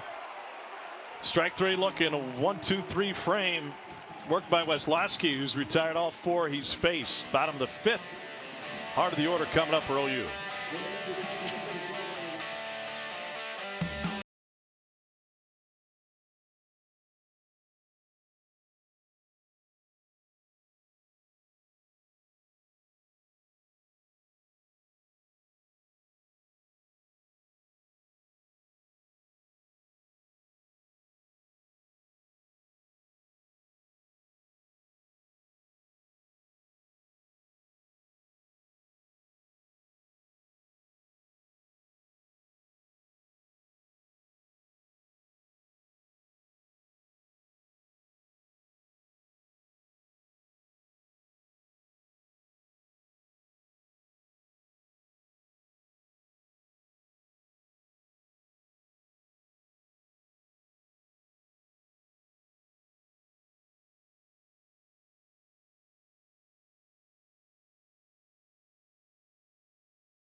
Two-run lead for the Gators as we move to the bottom of the 5th. How about the job by Dayton LaChance behind the plate? Yeah, watch this. This looks like it might be left-handed batter's box chalk, and oh yeah, bring it back in, stealing a strikeout.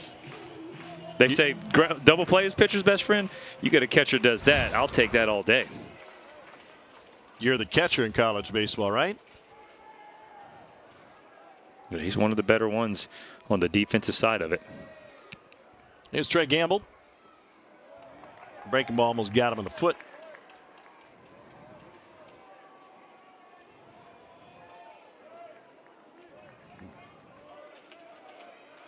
Well, PitchCom does a lot of weird things.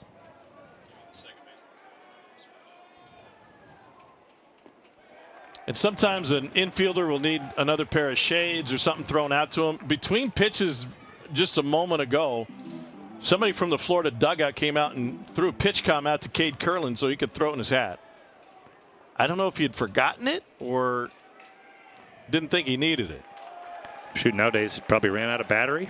Could have, yeah. Remember, Curlin made the 3rd out in the 5th.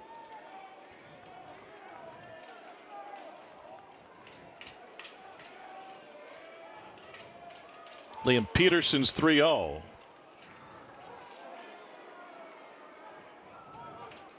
It's been behind some batters in the 4th. That included a 4-pitch walk to Connor Larkin.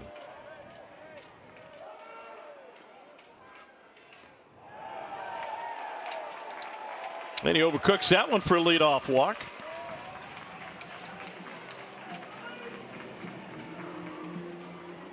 That was pitch number 93, Tommy. Don't know how long they're going to stick with him. I mean, that's something that's been really troubling for Florida. The bullpen, they just don't know what they're going to get. It can be really good, but it also can be tough to watch. But Peterson, with especially that first inning, what was it, like 34 pitches in that first inning? Oklahoma did a great job of getting that pitch count up early. And they're missing a couple of key pieces in the bullpen right now. And some arms that aren't available.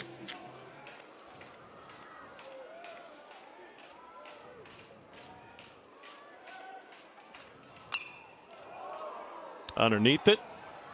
And all the way out of the stadium foul.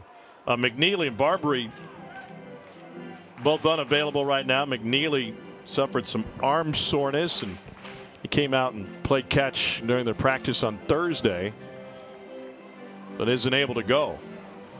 Yeah, Barbary's been the guy, though, that they have really missed over the last 3-4 weeks. I mean, he's a arm that's up to 100 as well, 27 innings, 40 punch outs. And so you're talking about a 2 ERA. That's the guy they want to see in the back end of the bullpen. Josh Reitner has done a good job, but they're having to stretch the freshman out longer than they want to in certain outings.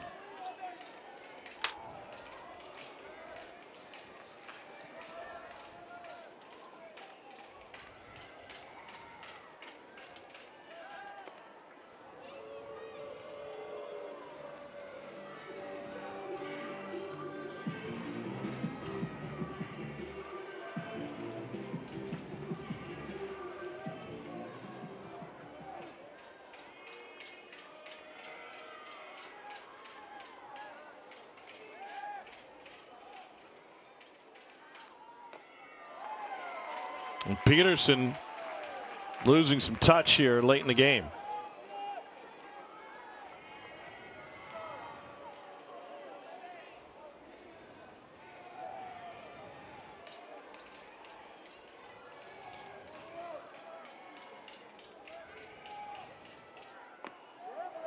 He threw a season high 99 in the third game of the season, his third outing, I should say. And road win at Miami.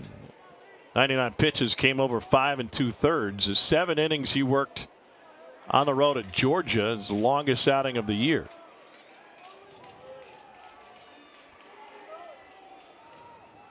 Runner goes, swing and a miss, throw down to second is high and wide. And Gamble picks up his second steal of the night.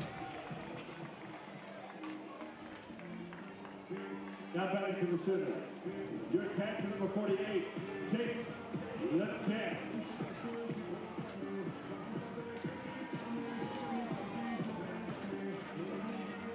Five Ks for Peterson. Dayton LeChamp 0 for 2.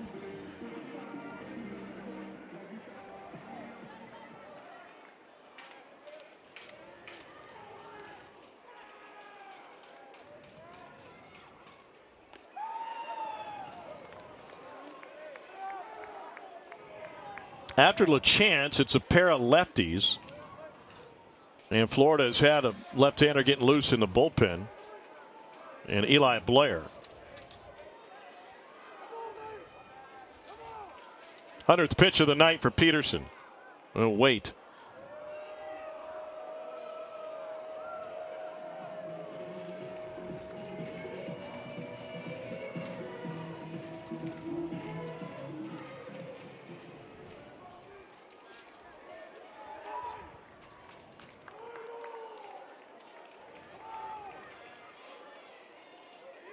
Now number 100. Again, we'll wait.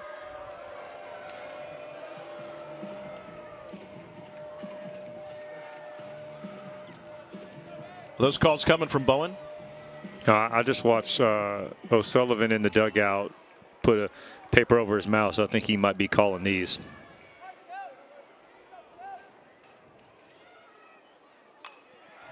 Hundredth pitch is popped up. Racing in is Stripling, and this will be the catcher Bowen who handles it, stepping over the bat.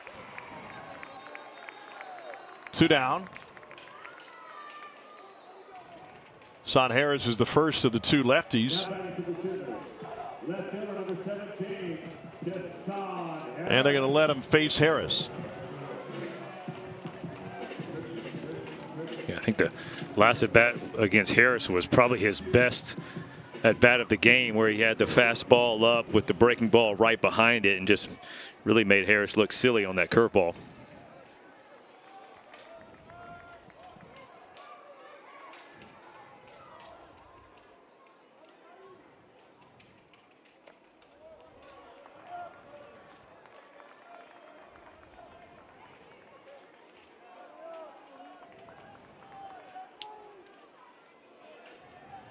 Season high in pitches for Liam Peterson.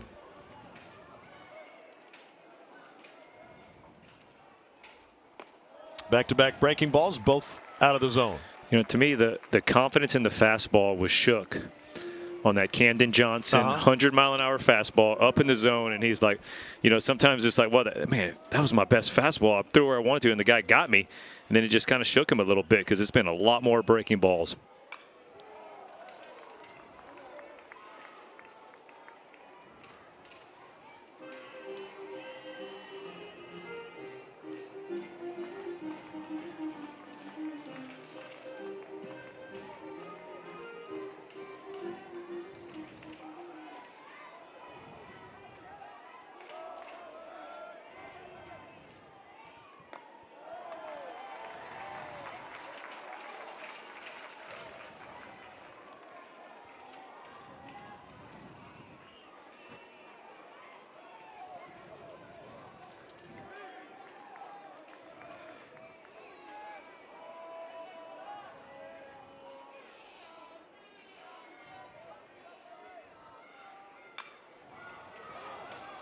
Out of play to the left side of the 97-mile-an-hour fastball.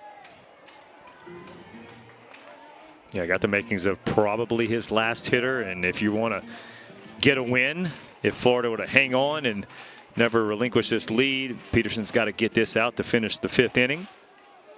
And if you don't think the starter doesn't know that, you're mistaken. Just one win on the season for Peterson. Runner goes. It's low. Ball 4.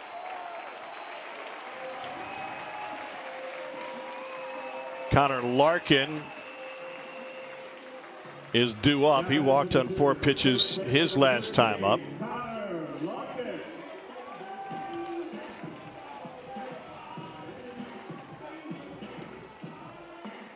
Nothing out of the Florida dugout. And Kevin O'Sullivan's going to leave him in here.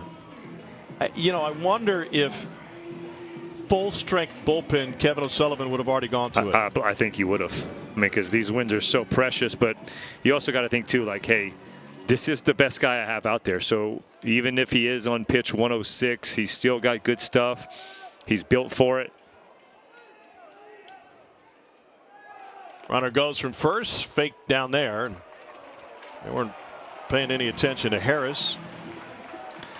Well, that little comment from Sully in our interview was like, yeah, they're stealing bases, like we're not even caring. And another one that Peterson just doesn't even think about holding that runner on, which makes a base hit now tie ball game. And a ton of these swipes have come with 2 outs, but it kind of reminds you of the Frank Anderson, Tony Vitello, Tennessee era, where we just want our pitcher to focus on the batter. Mm-hmm.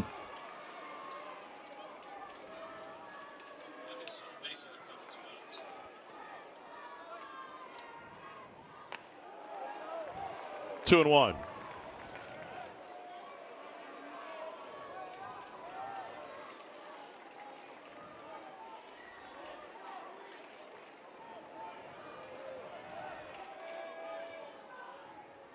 I've got 5 of the steals coming with 2 outs. And remember, it certainly impacted the first inning when Trey Gamble was able to score after picking up second. 2-2 to Larkin. Way outside. Yeah, he's going to the changeup, back-to-back pitches. That's the one he felt comfortable with. Really hadn't thrown a fastball in the zone last couple of hitters, so I'd look right here, 3-2 breaking ball, especially with the base open.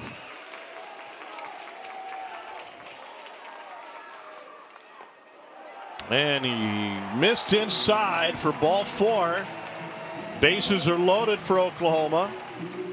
3 walks in this inning. And that'll be the end of the line for Liam Peterson. Kevin O'Sullivan will come out and have a word with Eddie Newsom. This tells me it's probably Caden McDonald. Yep. You're going to talk about what your DH is going to do, and now that he's going to be coming into the game. Yeah, if it's the lefty, he's going straight out there.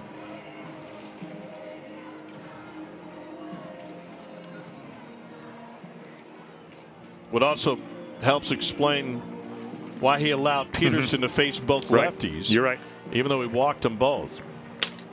So Caden McDonald has a double, a 3-run home run to his name, and now he will enter with the bases loaded and 2 down.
Liam Peterson done after 112 pitches. He went 4 2/3, allowed 6 hits and 4 runs, and he leaves with the bases loaded, and he hands it off to the designated hitter, Caden McDonald.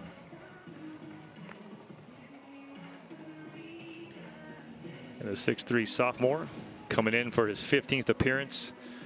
Love the strikeout to walk ratio, man. 28-5 in his 30 innings. So throwing strikes. And again, another powerful arm coming out of the bullpen. Both these ball clubs have unbelievable velocity out of the bullpen, up to 95. But right now you're in a tough situation. Two outs and bases loaded. McDonald threw in the midweek against Jacksonville last time out, allowed 2 runs over 3 1/3. That was one of his longest outings of the season.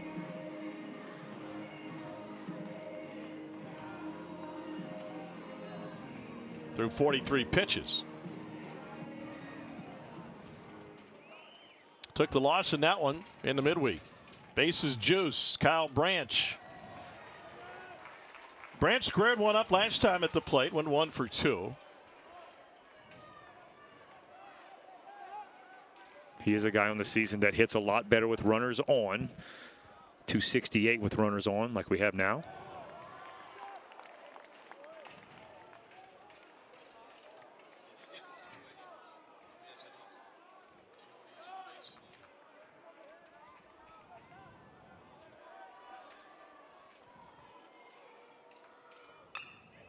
To short.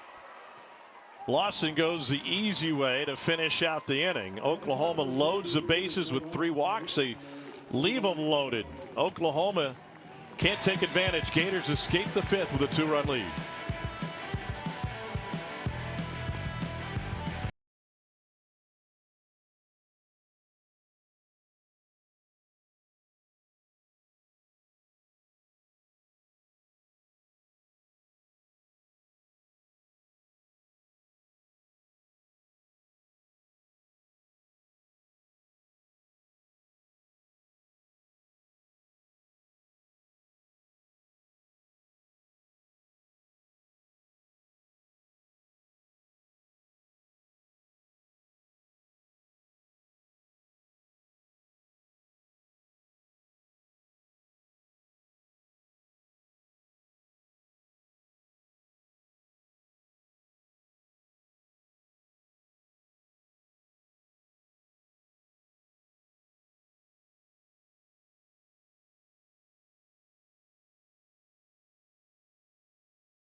Best conference tournament all of college baseball. Run straight for the breakaway.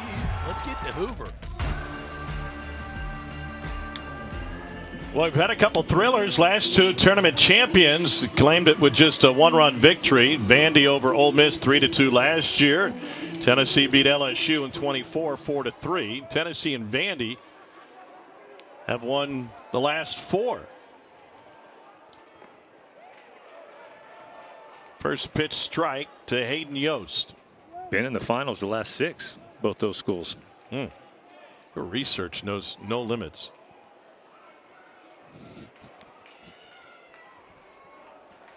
The last 6? What? Take out COVID. Oh yeah, Vandy blanked. Yeah. Didn't they run rule Tennessee last year in the semis? Or wait, you said they've both been in the finals Since the last 6. 2019, Vanderbilt won it. You are all over it. 2021, Tennessee lost, and then they went on a string of winning them.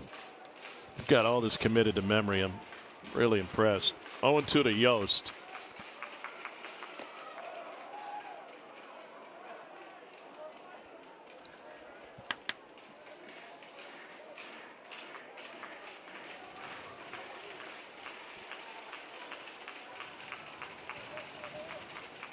Florida last won it in 15.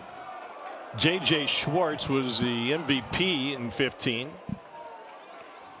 And now his brother on the roster for Florida. Got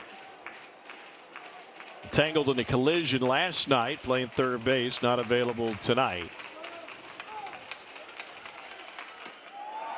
Swing and a miss for Yost. Nick Wisloski doing the job. It's exactly what the OU team needs. A guy coming out of the bullpen putting up zeros.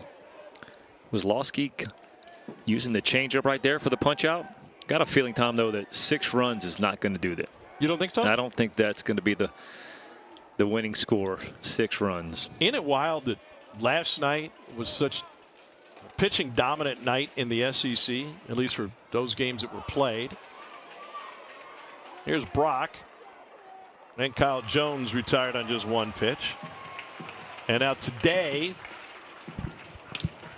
it's an offensive kind of day throughout the league.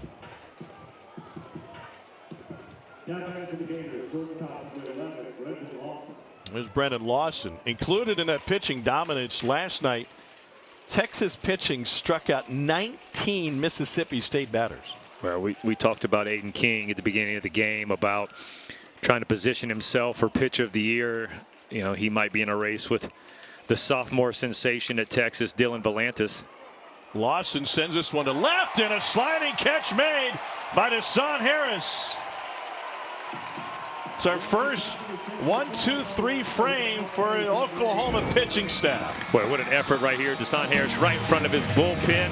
Little sliding catch and a little applause from his guys out there.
.6-4 Florida leads Oklahoma. If you want to watch the best softball in the country, the SEC tournament gets underway Tuesday at 1 Eastern. Live from Lexington.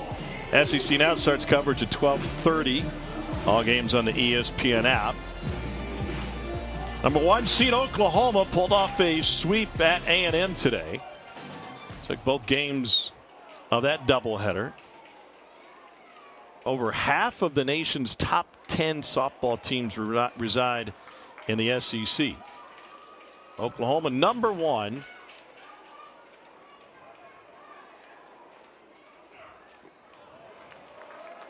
At 48-7 and 20-4 in league play. I mean, led by freshman Kendall Wells, the 36 home runs, 173 team home runs, 173 already. Team OPS, you can't even have a clue. Team OPS 980. 1297. That's what happens when you hit 81 doubles, 8 triples, and 173 homers. That offense gets it done. That is ridiculous. Jason walks. Sees the count go to 3-2.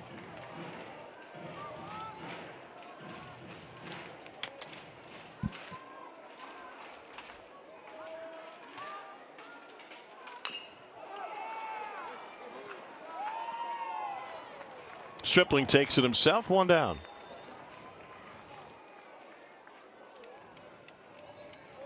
Now batting for the Sooners, third base. Back to the top of the order, and Camden Johnson.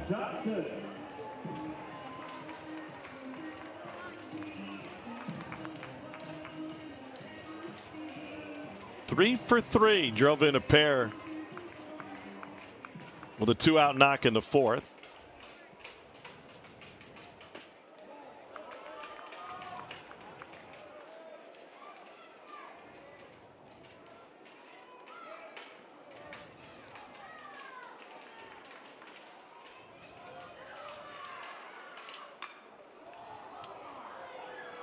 Sear gives it a look.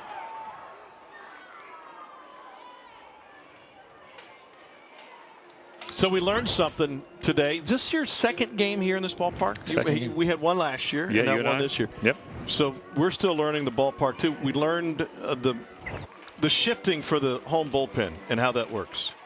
Yeah, the normal bullpen out in left field where they're at now, where That's they're where sitting they there. were. This is where they were. It's because the sun, we talked about the shadows kind of getting in the right fielder, the first baseman's eyes. Well, the bullpen catcher, if they're in their normal bullpen, the sun's right in his face. So they start in that other one. Okay. Can I offer just a question and maybe a solution? A Then roof? why wouldn't you switch it? Switch sides. Oh. Why wouldn't you have the catcher have his back to the sun and just put the mound on the other side? Hey, some things are just simple. Did you ever? Would it be bothersome to warm up with the sun in your eyes? I can't imagine. No, it would be because much of an issue. you're looking down. The catcher's squatting, looking up for the arm slot. So I whoever think developed this ballpark just screwed up. if you want to throw somebody in the bus, yeah. I mean, if they were paid good money to do so, right? Yep. Johnson caught looking. They First- probably said, wait, what do you mean the setting sun will be a problem for a bullpen catcher? Well, and also, it's not there during the beginning of the year in February, and then obviously as the time changes, it's there. But Caden McDonald coming in, got out of the bases loaded jam last inning, and 2 quick outs here with that punch out.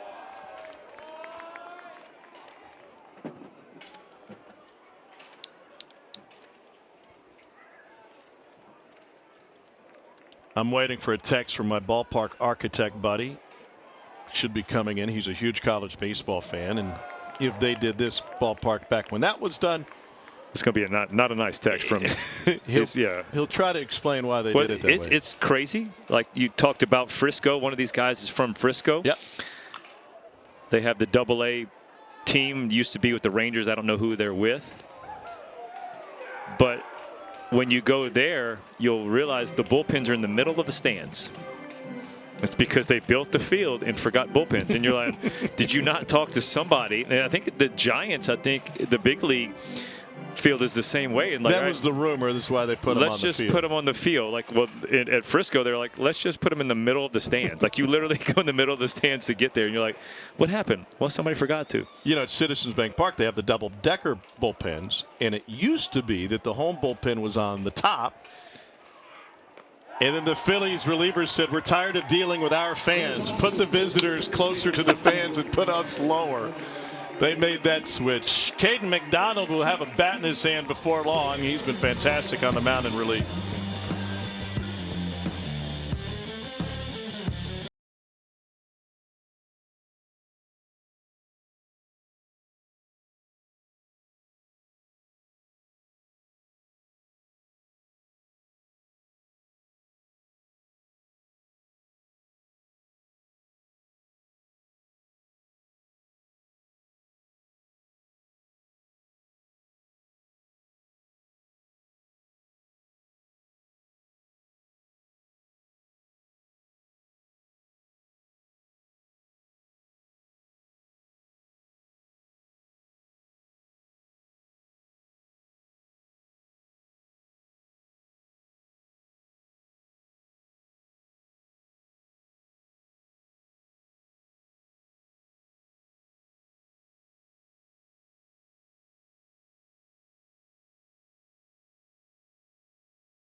Well, this may be the first time these teams have met here in Norman, but a lot of Oklahoma and Florida connections. Of course, Bob Stoops, national champion head coach, coming from Steve Spurrier's staff, and Lon Kruger was Florida's coach, took him to a Final Four, and then finished up his sensational career here at Oklahoma. Lon was also a standout baseball player at Kansas State. And a true gentleman in the coaching ranks. His ball rocketed deep to left center off of Sears' bat. It is lost by walk and bailed out by Harris. And there is one down. Kruger took two teams to the Final Four. Was a two-time SEC Coach of the Year and playing basketball at Kansas State, the two-time Big 8 Player of the Year.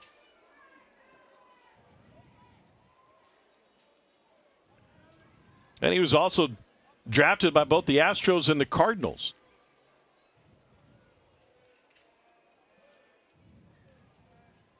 Was a shortstop at K-State.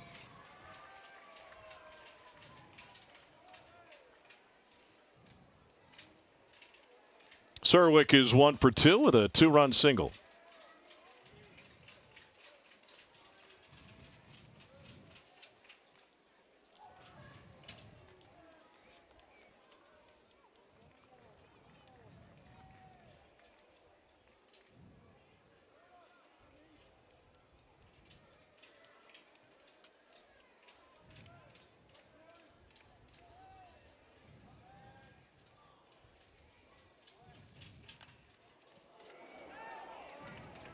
In on the knuckles.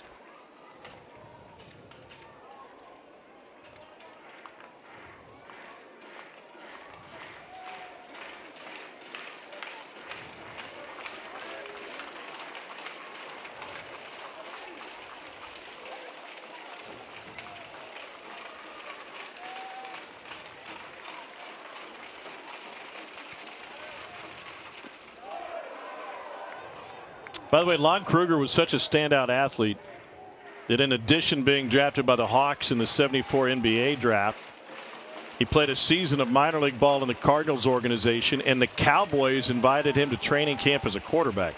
Dang.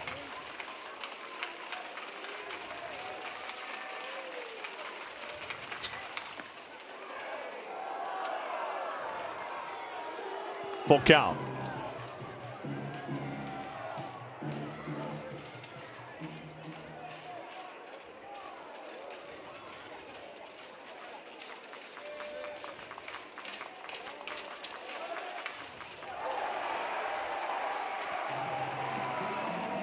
LaChance helped him again. Well, he's stolen a few tonight. Yeah, he's got that patented slider on the outside part of the plate. I don't think this one's as bad as the first one was, but it might have been up a little bit. But, boy, he brings it back. Home plate umpire Eddie Newsom rolling right with him. If you're Weslowski and you're getting it, go back to it. Absolutely. How far can I go? I used to like, I mean, if you look at Dayton LaChance, he's a big-bodied catcher, right? Like 6'5", takes up the whole plate. I love throwing to catchers like that because then it seemed like, hey, if you throw 2 or 3 inches off and he's out there catching it, but half his body's still on the plate, to the umpire, it seems like, oh, yeah, he's on the plate, and that's a strike. And, boy, you get some good calls out there, especially with that fastball down and away. He's 6'5", 231. Carson Tenney at Texas. Another big dude.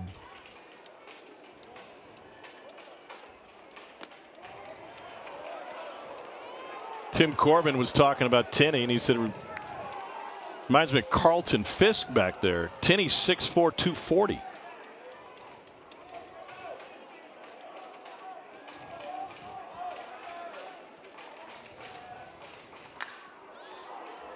High fly ball. This is Brock with walk escorting him. 10 straight retired by Nick Weslowski. Time to stretch in Norman.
Lance, summarize tonight for me. Well, we had a Caden McDonald show. Double, 3-run home run, both 112 off the bat. And we've also had the Camden Johnson show, 3 for 4 at the plate, couple stolen bases, and 2 RBI.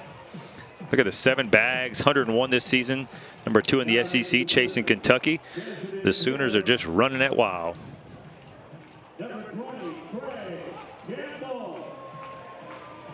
Caden McDonald's been the story of the game for Florida. 3-run home run in the third, gave him the lead.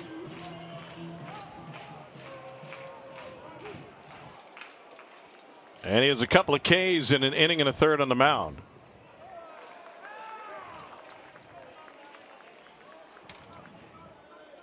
How many straight for Wazlowski?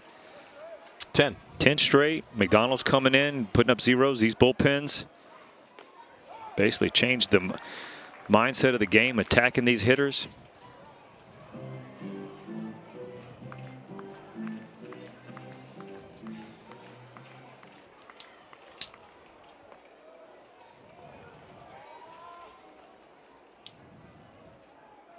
Big spot right here for the Sooner offense.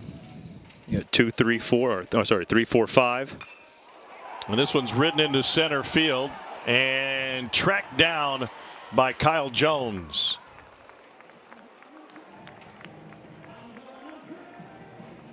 With a field this big, you got to have some speed in the outfield. And Kyle Jones is athletic as it comes. You see him right there, right, pretty much straight up.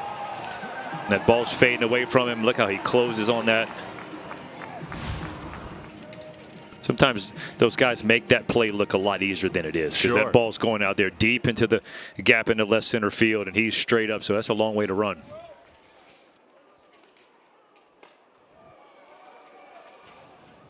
First pitch strike to Willits.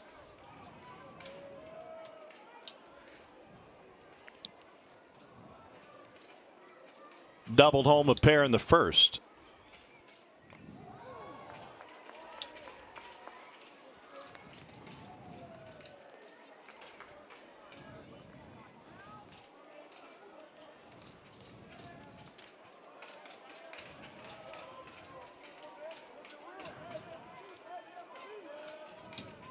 Mentioned McDonald's success at the plate in the Cape over the summer. He also threw well for the Gateman of Wareham. Well done right there. Thank you. Wareham, not Wareham. I got lucky on that one. No, you nailed it. Did you play for Wareham? I did. You still have the jersey? I do. I really do. Looks just like the Red Sox writing and everything about it. I still have some rocks in my hand from their infield is like the crushed gravel.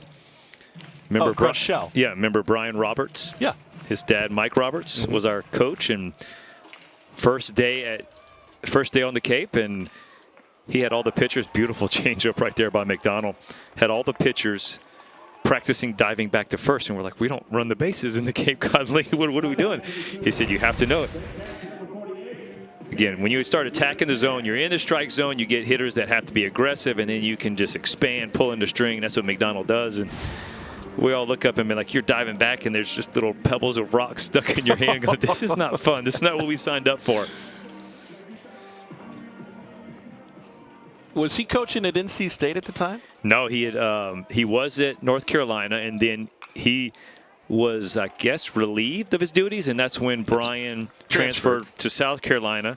My freshman year, that was that year, and we played against him that year, and his dad saw me throw, and hey, come to the Cape that next year, and played for him, and we had a good look. We had Ryan Theriot from LSU, Mike Fontenot, the 2 LSU boys, both played in the big leagues. Nick Swisher was our center fielder.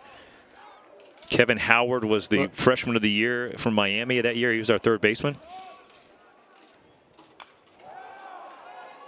How did the Cape survive a summer of Nick Swisher? Okay, so you say that with Nick Swisher. Mike Fontenot, They're the same guys. Like it's gasoline. Oh, it was like, so those two guys together. I mean, there was times where you're just out there talking to family and people that would after the games, and those were the ones that were running out of the clubhouse, no clothes on. You're like, get back in there. You guys are crazy. Wait, literally no clothes on? They were crazy. There's some cool stories of Swisher and Fontenot.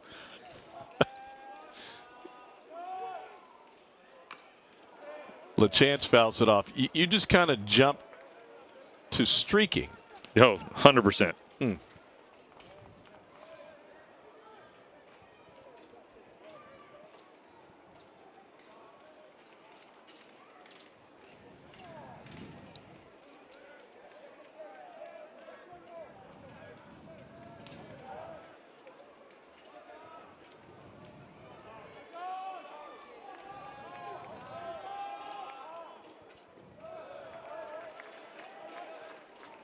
What's he get here? 1-2. I think he's more of an off-speed type hitter, so I think you got to stay hard. And if you're going to go hard, to me, you got to go in the inner portion of it, so it can go inside fastball, just like that. To third, Servich. And Cade McDonald has retired every batter he's faced. Now he'll grab a bat, and he will lead off the 8th inning for Florida.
Florida's got a 2-run lead. Gators only have 4 hits today, but 2 of them belong to Cade McDonald, who's also getting it done on the mound. He's had a busy day. Yeah, 2 for 3 at the plate.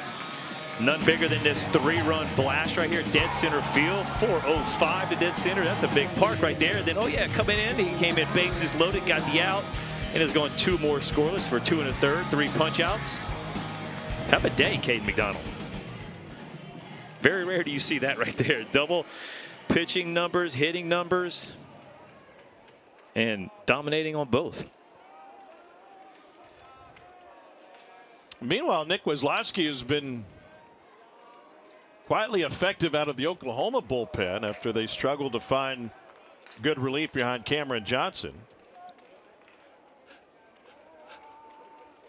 He's retired 10 straight.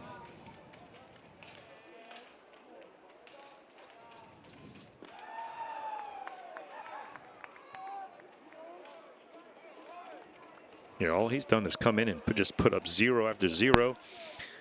10 up, 10 down.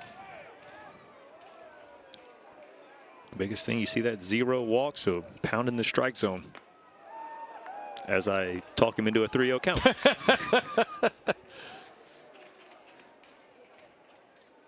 I mean, the chance has gotten, 2 calls out there already. Try to bring that one back and help him out.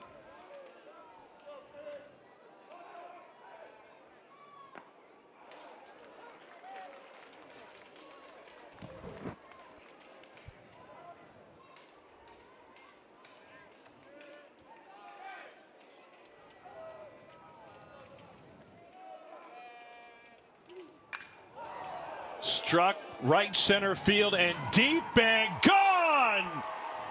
Cade McDonald's second home run of the game.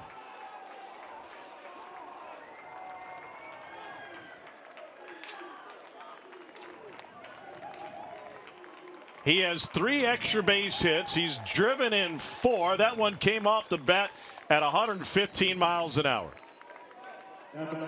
They have unearthed the gem.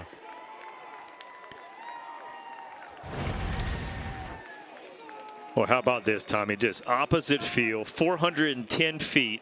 You mentioned 115. That's his 3rd hit today of 112 or more miles an hour. Just staying on that ball, just showing you how strong he is. Hey, have a day. Do it at the plate. Do it on the mound. That ball was crushed.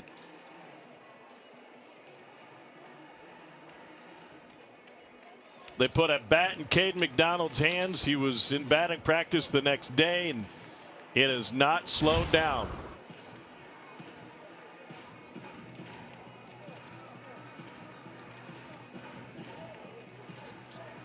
Into the line for Wisniewski after allowing just 1 base runner in 3 1/3. Wisniewski hands it off. The new Oklahoma pitcher is Nate Smithberg.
Top of the 8th from Norman. It's now a 3-run Florida lead. Gators are 23-1 when leading after 8 innings this season. They'll deal with a new Oklahoma reliever, Nate Smithberg, out of Libertyville, Iowa. 6'2", 257-pound left-hander. Is the 4th different reliever of the game for the Sooners. This will be his 11th appearance. He has struck out 11 in just 10 2/3.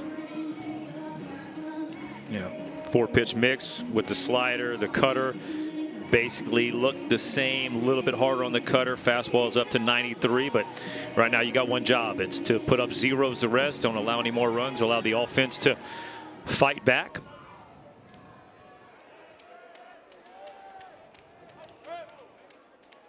We'll start with Landon Stripling.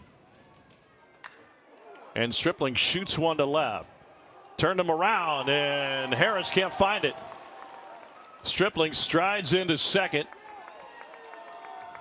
And a couple extra base hits to start this 8th for Florida. Stripling jumps all over. Just a fastball trying to get ahead. See the ball's up, middle in, and just stays inside out approach. And we've seen Oklahoma's outfielders, Jason Walk lost one in the air last inning, and then Deshaun Harris just looked like he didn't get a good read on that one, and the ball just kept carrying. And don't forget, Brennan Brock played a fly ball into an error earlier this game.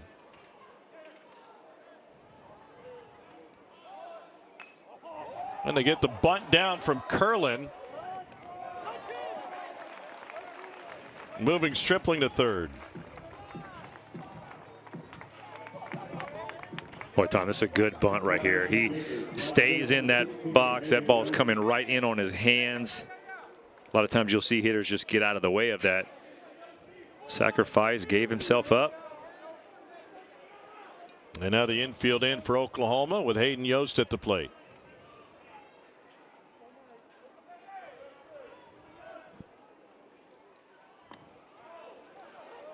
Got the low strike, 0-1.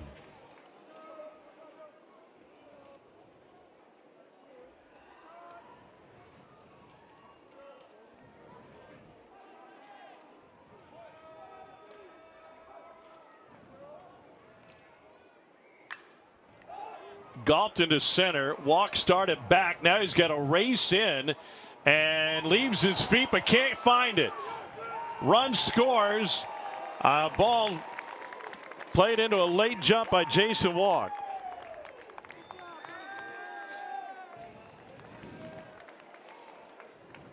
A nice slider right here by Smithburg. Gets the job done.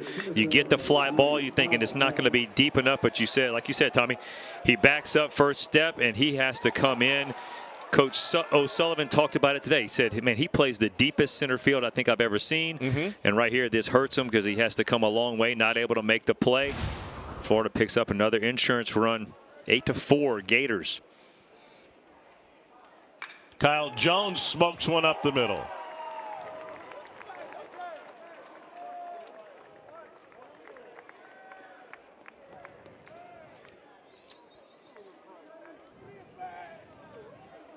Smithburg has faced four batters. 3 of them were reached, and 1 of them gave him an out on the sacrifice. Yeah, and the fastball right there, just the same thing like he was to the batter that hit the ball to double to left field. The ball, fastball, middle part of the plate up. Jones makes him pay again.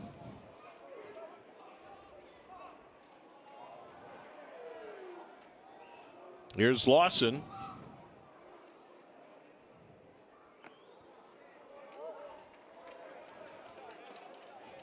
Lawson is 0 for 3.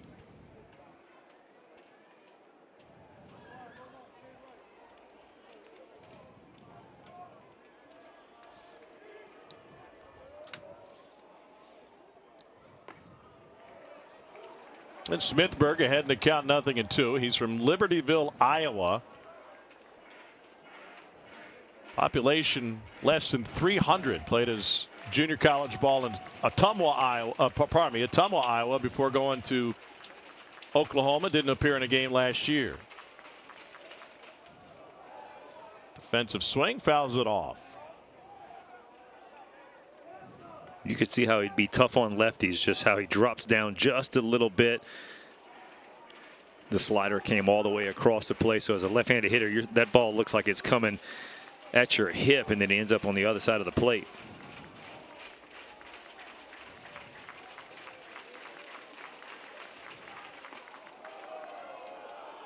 LaChance tried, 1-2.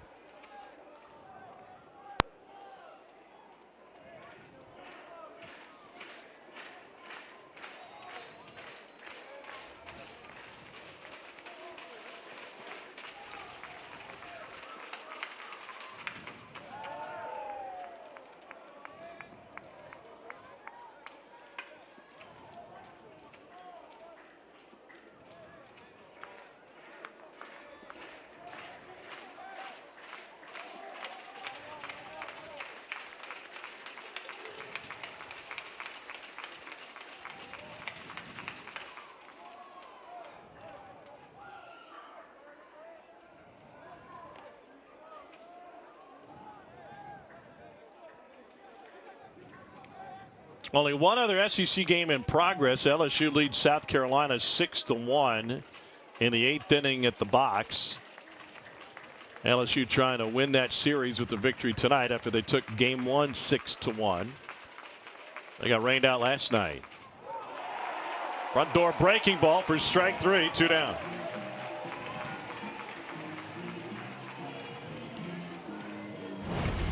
Love this pitch. He'd been going away. And then all of a sudden, like you said, little front door, you see that hip turn. Well, once you see the hip turn, no way you can pull the trigger. Smithburg picks up a big punch out. And before he faces a righty, Blake Sear, they're going to go back to the bullpen.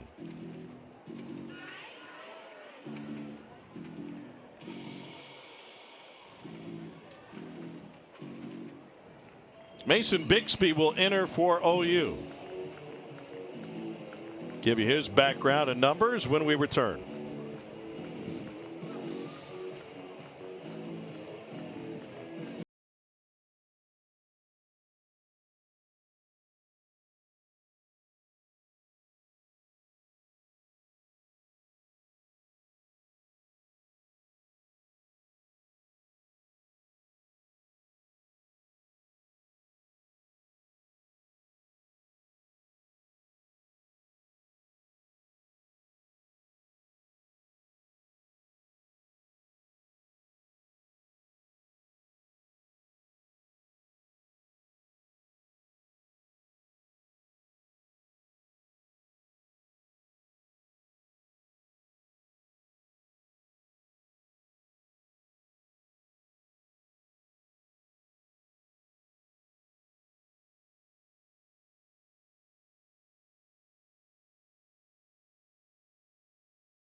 sensation. The real fun just getting started. Run straight for the breakaway. The celebration is on.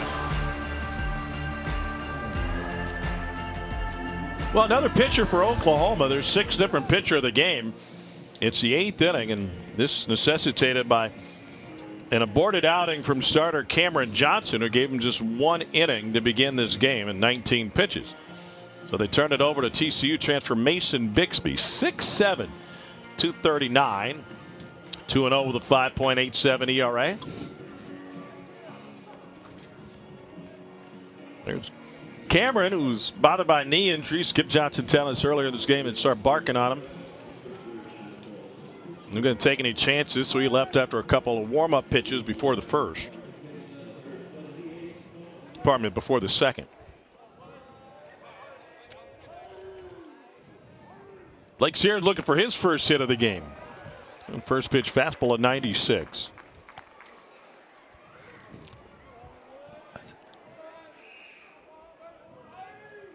Eleven home runs, and 7 of those have come in the last 8 games. Breaking ball to the backstop, and the wild pitch allows both to advance.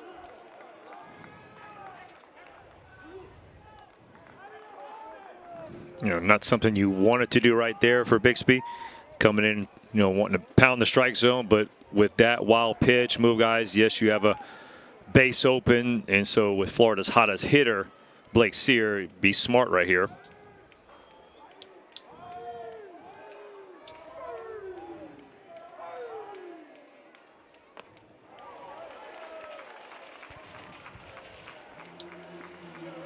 Bixby got a good fastball, up to 96 so far. We've seen even higher throughout this year, but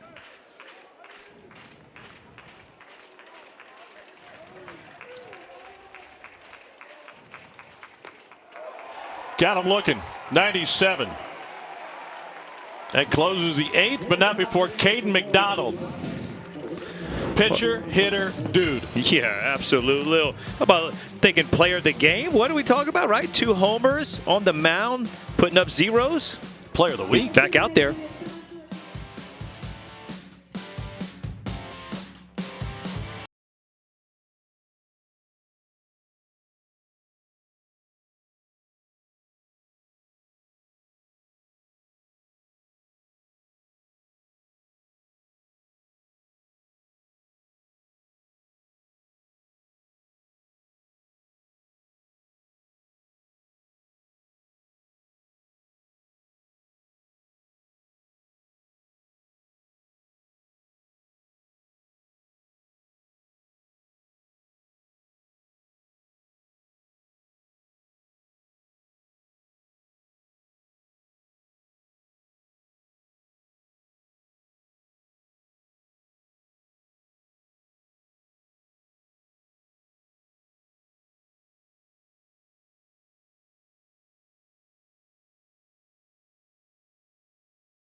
Lance, I'm beginning to think it's Caden McDonald's night. It sure is.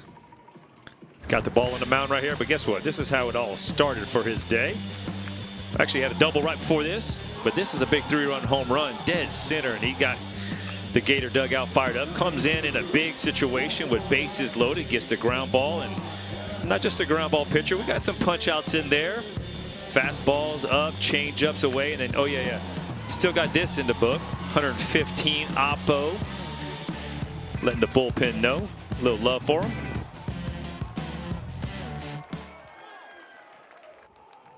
Deshaun Harris leads off the 8th inning. Those are the particulars on the evening for McDonald, his first career 2-home run game. It's an Oklahoma team that only has 1 win this season when trailing after 8 innings. They're 1-8.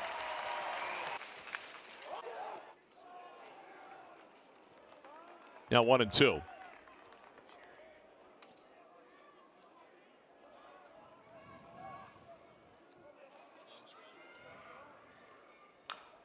A little tapper to second.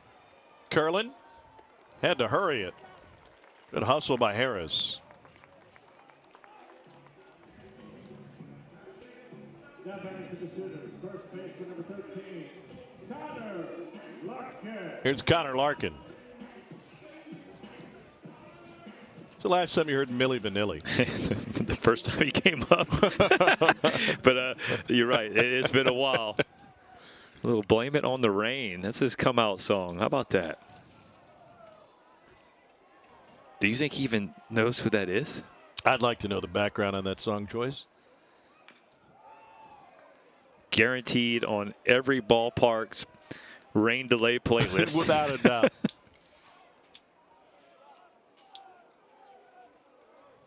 What was your song? I came out to Born on the Bayou the first 3 years. He went. Strikeout number 4 for Caden McDonald out of the bullpen. Another changeup. He's just getting ahead with the fastball, going changeup late to the left-hander hitters. He did it to Jackson Willits. He got Larkin right there. But yeah, I came out the first 3 years. We didn't get to pick our song. Okay. It was the marketing guy at Alabama would pick all of our songs. So it had to do with something, where you were from, your name, your numbers, something like that. And so I came out to Born on the Bayou. Creedence Clearwater Revival, yes, sir. right? What about in the big leagues? Branch looks at one up and in. A lot of Creed, some Third Day, just different things like that. You got to choose, huh? Yeah, you got to choose that. I wasn't one of those needed the big pump up song. You figure like, hey, you're pitching in the big leagues. If you need a song to pump you up, we got issues. And also, I wasn't this most intimidating guy coming out here throwing 88. So it's not like it was firing the crowd up. Famously, when he was pitching out of the bullpen, John Smoltz came out to Dancing Queen. Probably the least intimidating song you could play in a ballpark. Yeah, but when you bring out with that kind of stuff, you can come out to whatever the heck you want. Most of those hitters had no shot. Yeah, with him in the bullpen, with that stuff, was just unhittable. 3-1.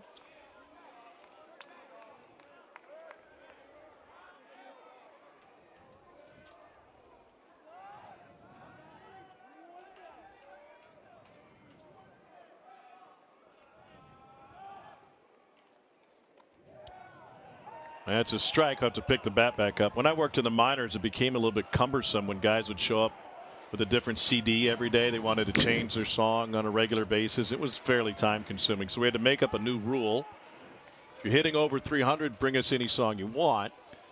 Okay. Under 300 to a certain level, we'll choose. Depending on what type of prospect you were. That's probably true. Under $150, you're not getting anything. Go. We're not going to play a song.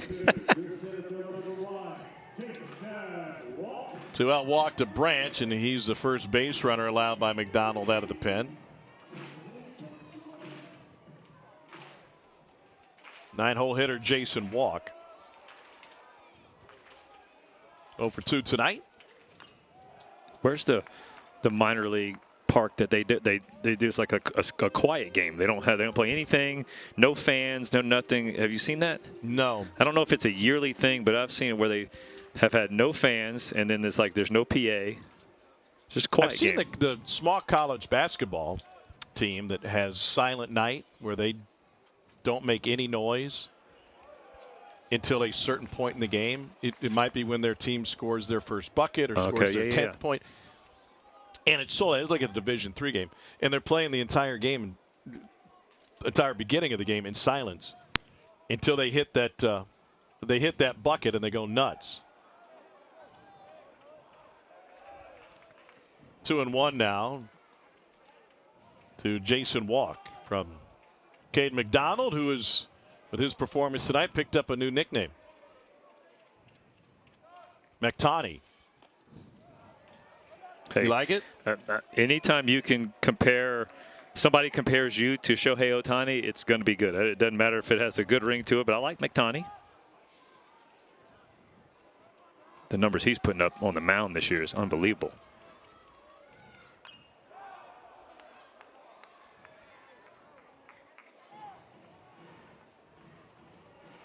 3-2 to Jason Walk after the free pass issue to Kyle Branch.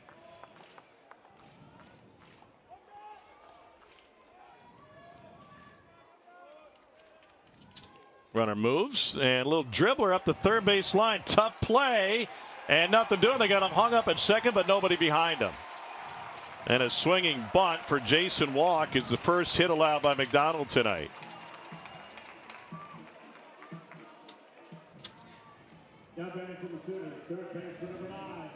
And it brings Camden Johnson up. The lone win for Oklahoma this year when trailing after 8 innings.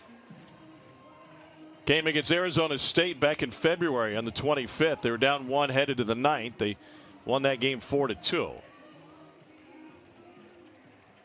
Kevin O'Sullivan will go to his left-hander out of the bullpen with Camden Johnson due up. Lefty, righty, left switch. The next 4 for Oklahoma. So the end of the pitching night for McDonald. He may just have, well, he will have another plate appearance. He's due up 3rd in the Florida half of the 9th. We'll tell you about the Gators reliever when we return.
It's a 4-run lead for Florida here in the bottom of the 8th inning, but Oklahoma threatening in this top 25 showdown. Tom Hart alongside Lance Cormier. This is a huge game for Florida to try and close this thing out. They're trying to be a host in the postseason. Oklahoma's trying to do the same. And with a win here tonight, Gators can even the series. Yeah, they really have. I mean, this is where the offenses come in, right? Normally right now, this year, the pitching staff hasn't done the job when the offenses provided runs. Now you have the lead. You go into the back end of the bullpen. You got Ernesto Lugo Quinchola coming in. Every day, Ernesto. This is his 23rd appearance. How about that so far this year? The guy just wants the ball every single time and coming in a big situation. You got 2 guys on. There is 2 outs, but you got the top of the lineup. Camden Johnson already has 3 hits tonight. 1-0 with a 4.5 ERA, 37 strikeouts in 27 2/3 innings. Nobody has appeared in more games as a pitcher than everyday Ernesto. Top of the order for OU. Camden Johnson's got a 3-hit night.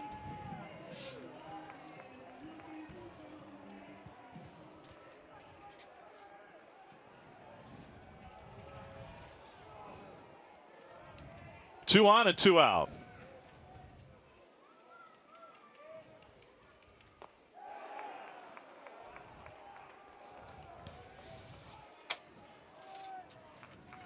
Well, in addition to his performance at the plate, Caden McDonald gives Florida a leg up going into the series finale tomorrow by eating up some innings.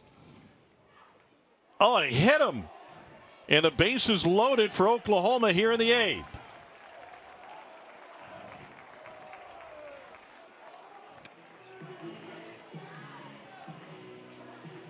And now it turns into a lefty-righty matchup with Brennan Brock. Now batting for the Surgeons. Black number 10, Brendan Brock. I think they're going to try to challenge this to see if it hit the bat. University of Florida is challenging whether or not there was intent to get hit by that pitch.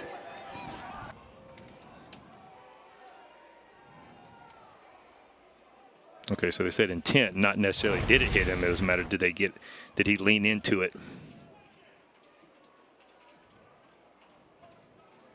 Well, the easy way to interpret the rule is that the ball hit the batter, did the batter hit the ball? It gets a little bit convoluted when he's stepping in to the swing. But right there, to me, he didn't lean into it. He's just in his normal swing motion. So as he opens up, that ball looks like it hits off his bottom hand wrist. You know, it's not like he stuck anything out.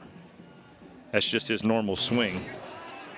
After review, the batter was hit by the pitch and there was no intent to get hit by pitch. He gets first base. Florida has one challenge remaining.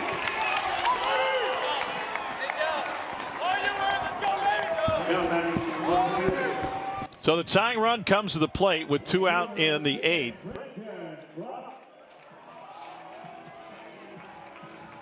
And this is Brendan Brock. 280 average, 9 home runs, looking for his first hit of the night. And he sends the first one foul. Brock hitting .222 with the bases loaded this year.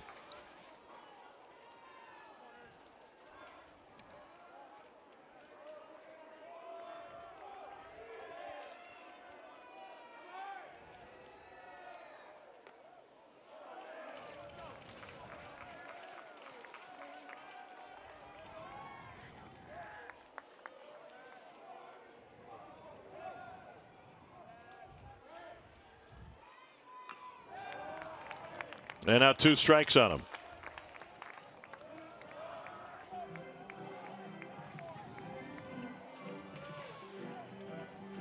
Lugo Canchola trying to close out this 8th for the Gators.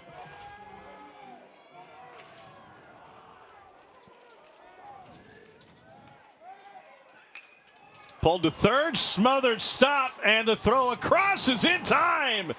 And the Gators defense comes up with a huge play as Oklahoma leaves the bases loaded for the second time tonight.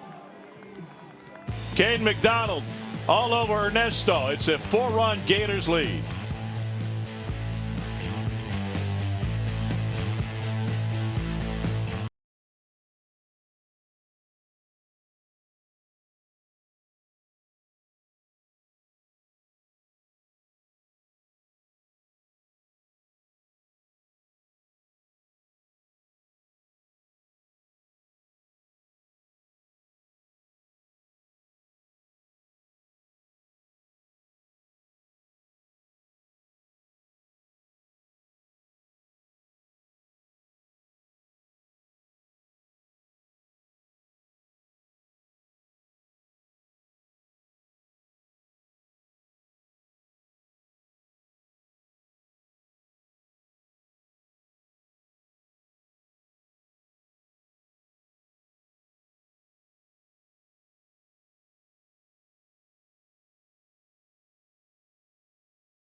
To the 9th we go. Gators with a 4-run lead, trying to even this series at 1 win apiece. And trying to do it on a weekend where their bullpen is missing a couple of key arms. And their ace pitched well enough to get the win, but couldn't find it last night. And for Oklahoma, Cameron Johnson gave him just 1 inning, but left with a knee injury.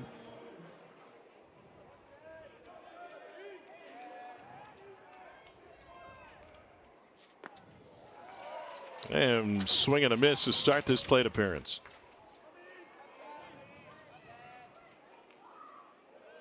Ethan Serwick drove in a pair with a single in the fourth. Might have just saved a pair with that play he just made. Indeed. It was a smash to third base, the hot corner. He had a nice diving play and a strong throw. Kevin O'Sullivan was complimentary of his defensive prowess when we asked him about that before the game today, and he sends this one into left.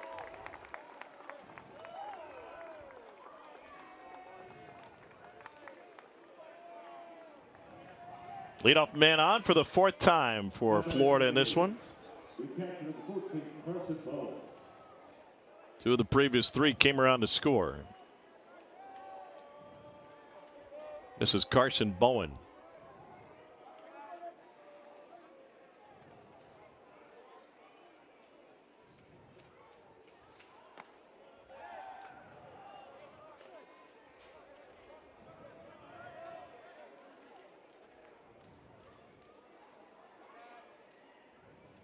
Kansas won again today. 11th ranked Jayhawks knocked off Arizona in Lawrence 7-2. Jayhawks have taken the series, and barring a late season collapse, Kansas will be hosting for the first time. Their ballpark sits in the shadows of Allen Fieldhouse. They projected top 8, aren't they, right now? Especially if they keep winning like that. Loaded with JUCO, Division II, NAIA, just showing you that there is more than one way to win and put together a roster.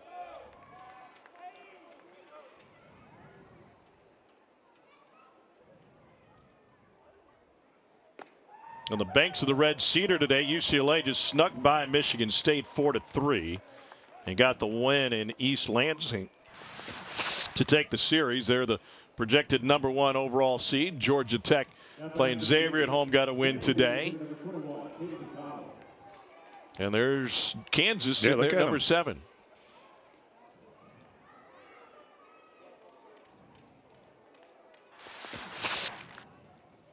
We talked about what this series could mean for both of these teams. Florida, we saw just right there at number 14. Oklahoma is probably, I'm thinking probably in the 18, 19 range, something like that, maybe 20th.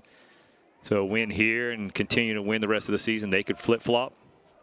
Florida State's struggling. They might drop out. This ball is launched to left center off McDonald's bat. It is short of the fence, but this will get 2 runs home. Running in tandem, Serwick chased by Bowen, and they both cross the plate on another extra base hit for Caden McDonald.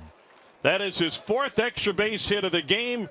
2 doubles, 2 home runs, 6 driven in. Have a night. Another ball, another rocket. This one 111. He was 112 and plus, but this one 111, but still it's a big part of the ballpark. 2 big RBI coming in. Man, he is seeing beach balls coming at him. And OU will go right back to the bullpen.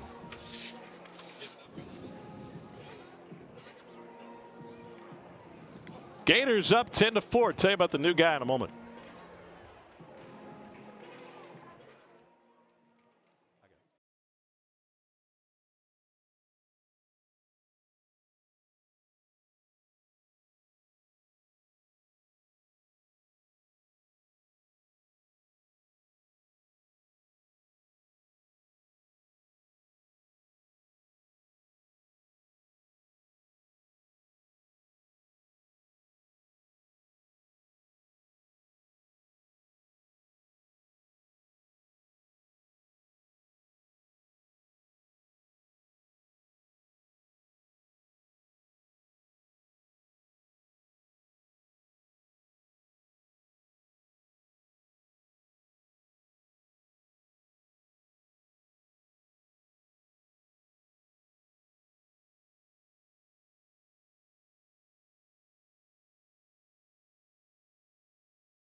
Cade McDonald is flexing his muscles all over the ballpark tonight.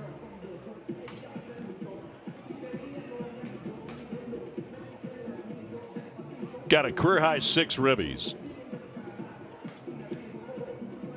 Yeah, that's a night.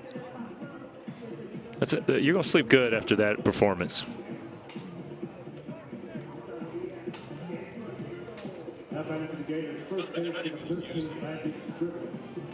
Here's Jaden Barfield.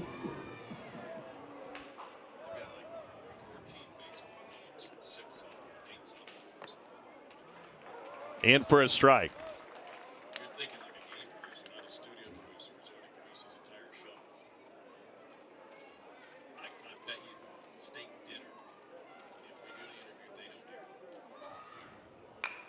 And that one's poked the opposite way, backhanded by Willits, and what a play at shortstop by Jackson Willits.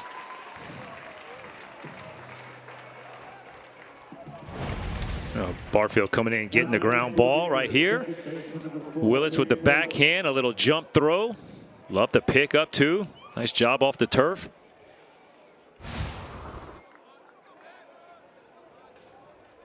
Play a little short, huh? Runs in the family a little bit. I guess so. Cade Curlin.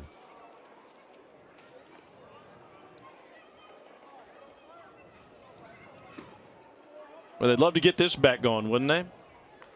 Yeah, to me, he's one of those guys that has hit at the top of the lineup for Florida for 3 years and just not producing like he used to be. And if all of a sudden Florida gets on a roll, to me, it's because he's one of the guys that's leading the pack. A good series against A&M, but is 0 for 3 with 3 strikeouts in this one.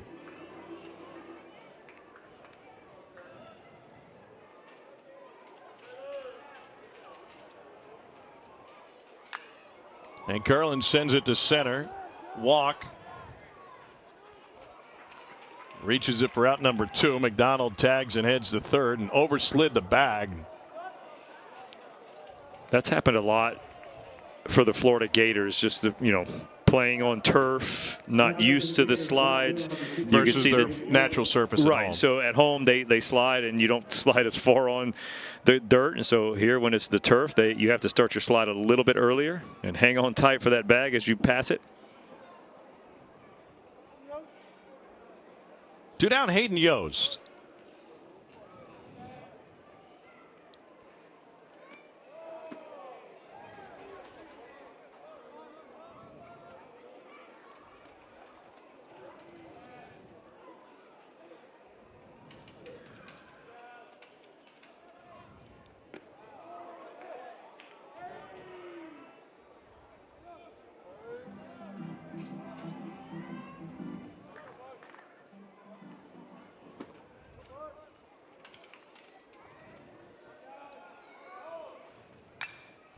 And Yost pops it up. I feel like Walk's not seeing it clearly in center field, but is able to make that catch. Cade McDonald continues his night. It's a 10-4 Florida lead.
To the home half of the ninth we go, and Florida is 3 outs away from evening this series. A bunch of crooked numbers for the Florida offense tonight.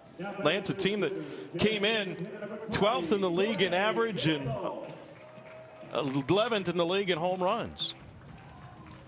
They put up a 3 spot, scored in 5 of the 9 innings. 4 crooked numbers. A little consistent offensive approach. You take out the Kozlowski outing, and boy, what would have been for Florida's offense. Yeah, he was fantastic out of the pen for OU. And the first pitch breaking ball into Trey Gamble. He is 1 for 4 tonight. Pardon me, 1 for 3. Also has a walk to his name. And now 0-2. That's an uncomfortable swing. Lugo Conchola is a guy who will be multiple arm slots. Throws across his body. So again, another at bat where it looks like it's coming from behind the left-handed hitter. And Lugo Conchola picks up his first strikeout. Yeah. And here's Jackson Willits.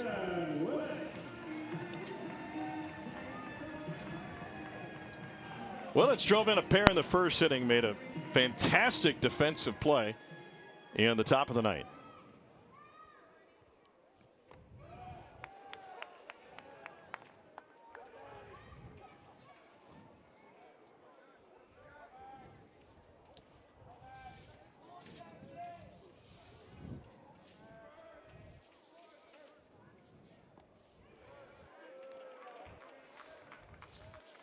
One ball, one strike to Willits.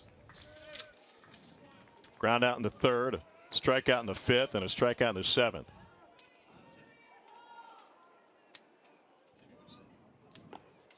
Upstairs, 2-1.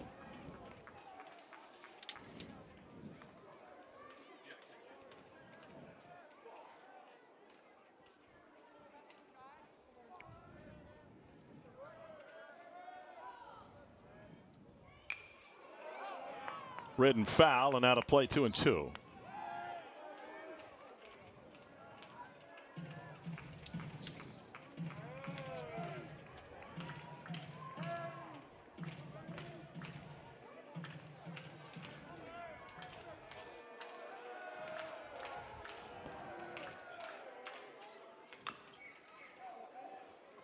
Inside the line, Servik. Another fine defensive play. Finale tomorrow, and it'll be the rubber game of this 3-game series. Who's got the pitching advantage tomorrow? I really like Sandifer. I've seen him really good. I watched Rager against Auburn, but I mean, Sandifer's got some good stuff. It's going to come down to classic game 3 in the SEC. It's all about whose offense shows up, comes out there and just continues to put up runs like the way Florida has done tonight, not settling when all of a sudden you got a 6-run lead and not holding on to that. It's 2 o'clock Eastern, 1 local on the SEC Network Plus. Sandifer's a guy, I mean, the fastball is going to be up to 96. It's running, it's moving, it's cutting. Nothing seemed to be straight. 1-1. Pardon me, 2 Central, 3 Eastern tomorrow.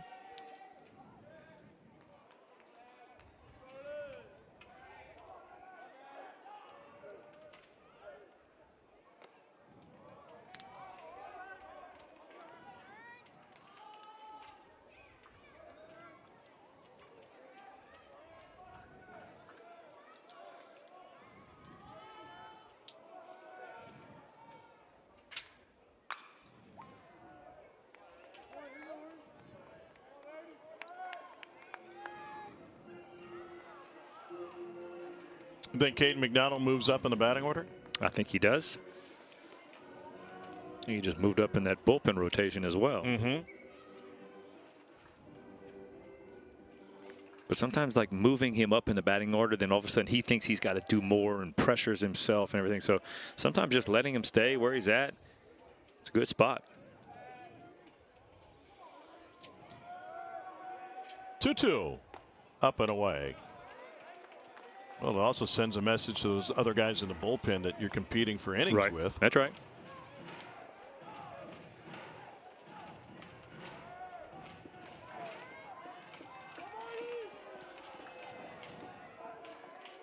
Base is empty, 2 down. We'll get him off the top step. I mean, the outing was good. There's no doubt about that. But, I mean, you're talking about a guy that's 3-1 already with coming in 14 appearances. So we'd seen the stuff on the mound. It's the at-bats at the plate and just what he has done for the Gator offense tonight. That's been so impressive.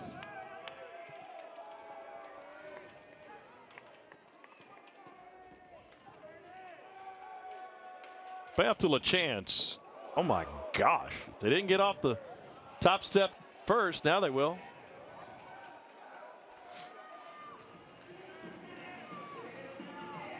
I'm one who believes that net should go all the way down, even in front of the dugout.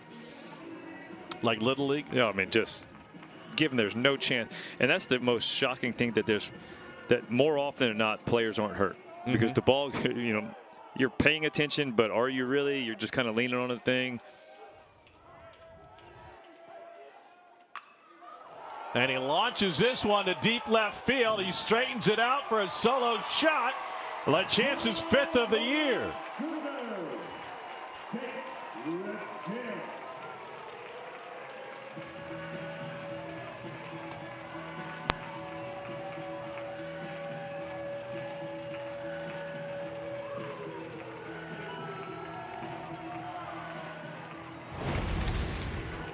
Well, Tom, Lugo Conchola continues to attack with the fastball. He's trying to get it away. Like you see it run back over. See that catcher's glove just starts to turn over.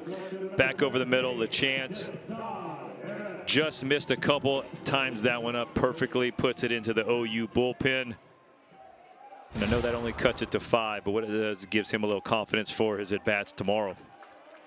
Did you see the reaction of the kid sitting in the second row right behind home plate? He may have known it before LaChance did.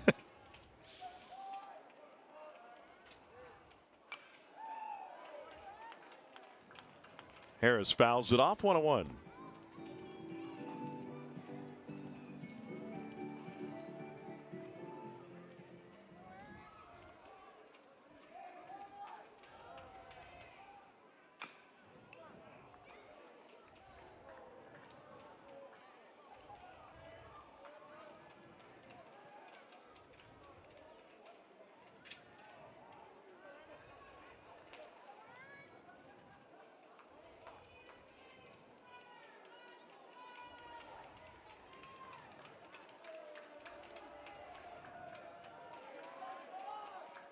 The 1-2.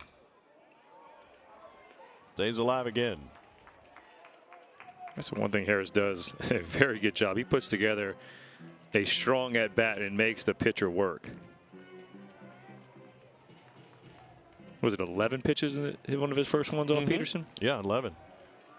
And ended up drawing a walk. Peterson went 4 2/3. Try to get him that final out for the 5th. Couldn't hang around long enough. But Florida does. They withstand a LaChance home run in the 9th inning. Story of the game, Caden McDonald, the Tampa native. 4 hits, 2 doubles, 2 home runs, 6 ribbies, and nearly perfect out of the bullpen. Allowed just 1 hit.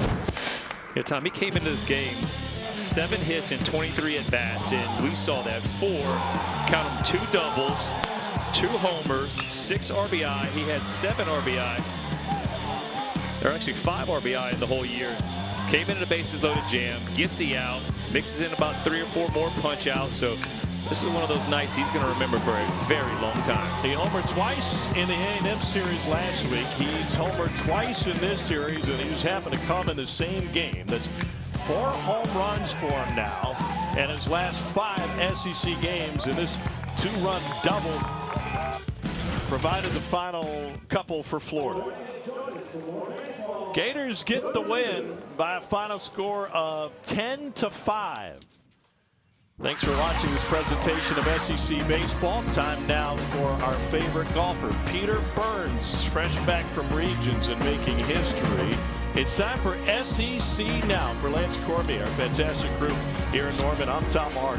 Have a great weekend, everybody.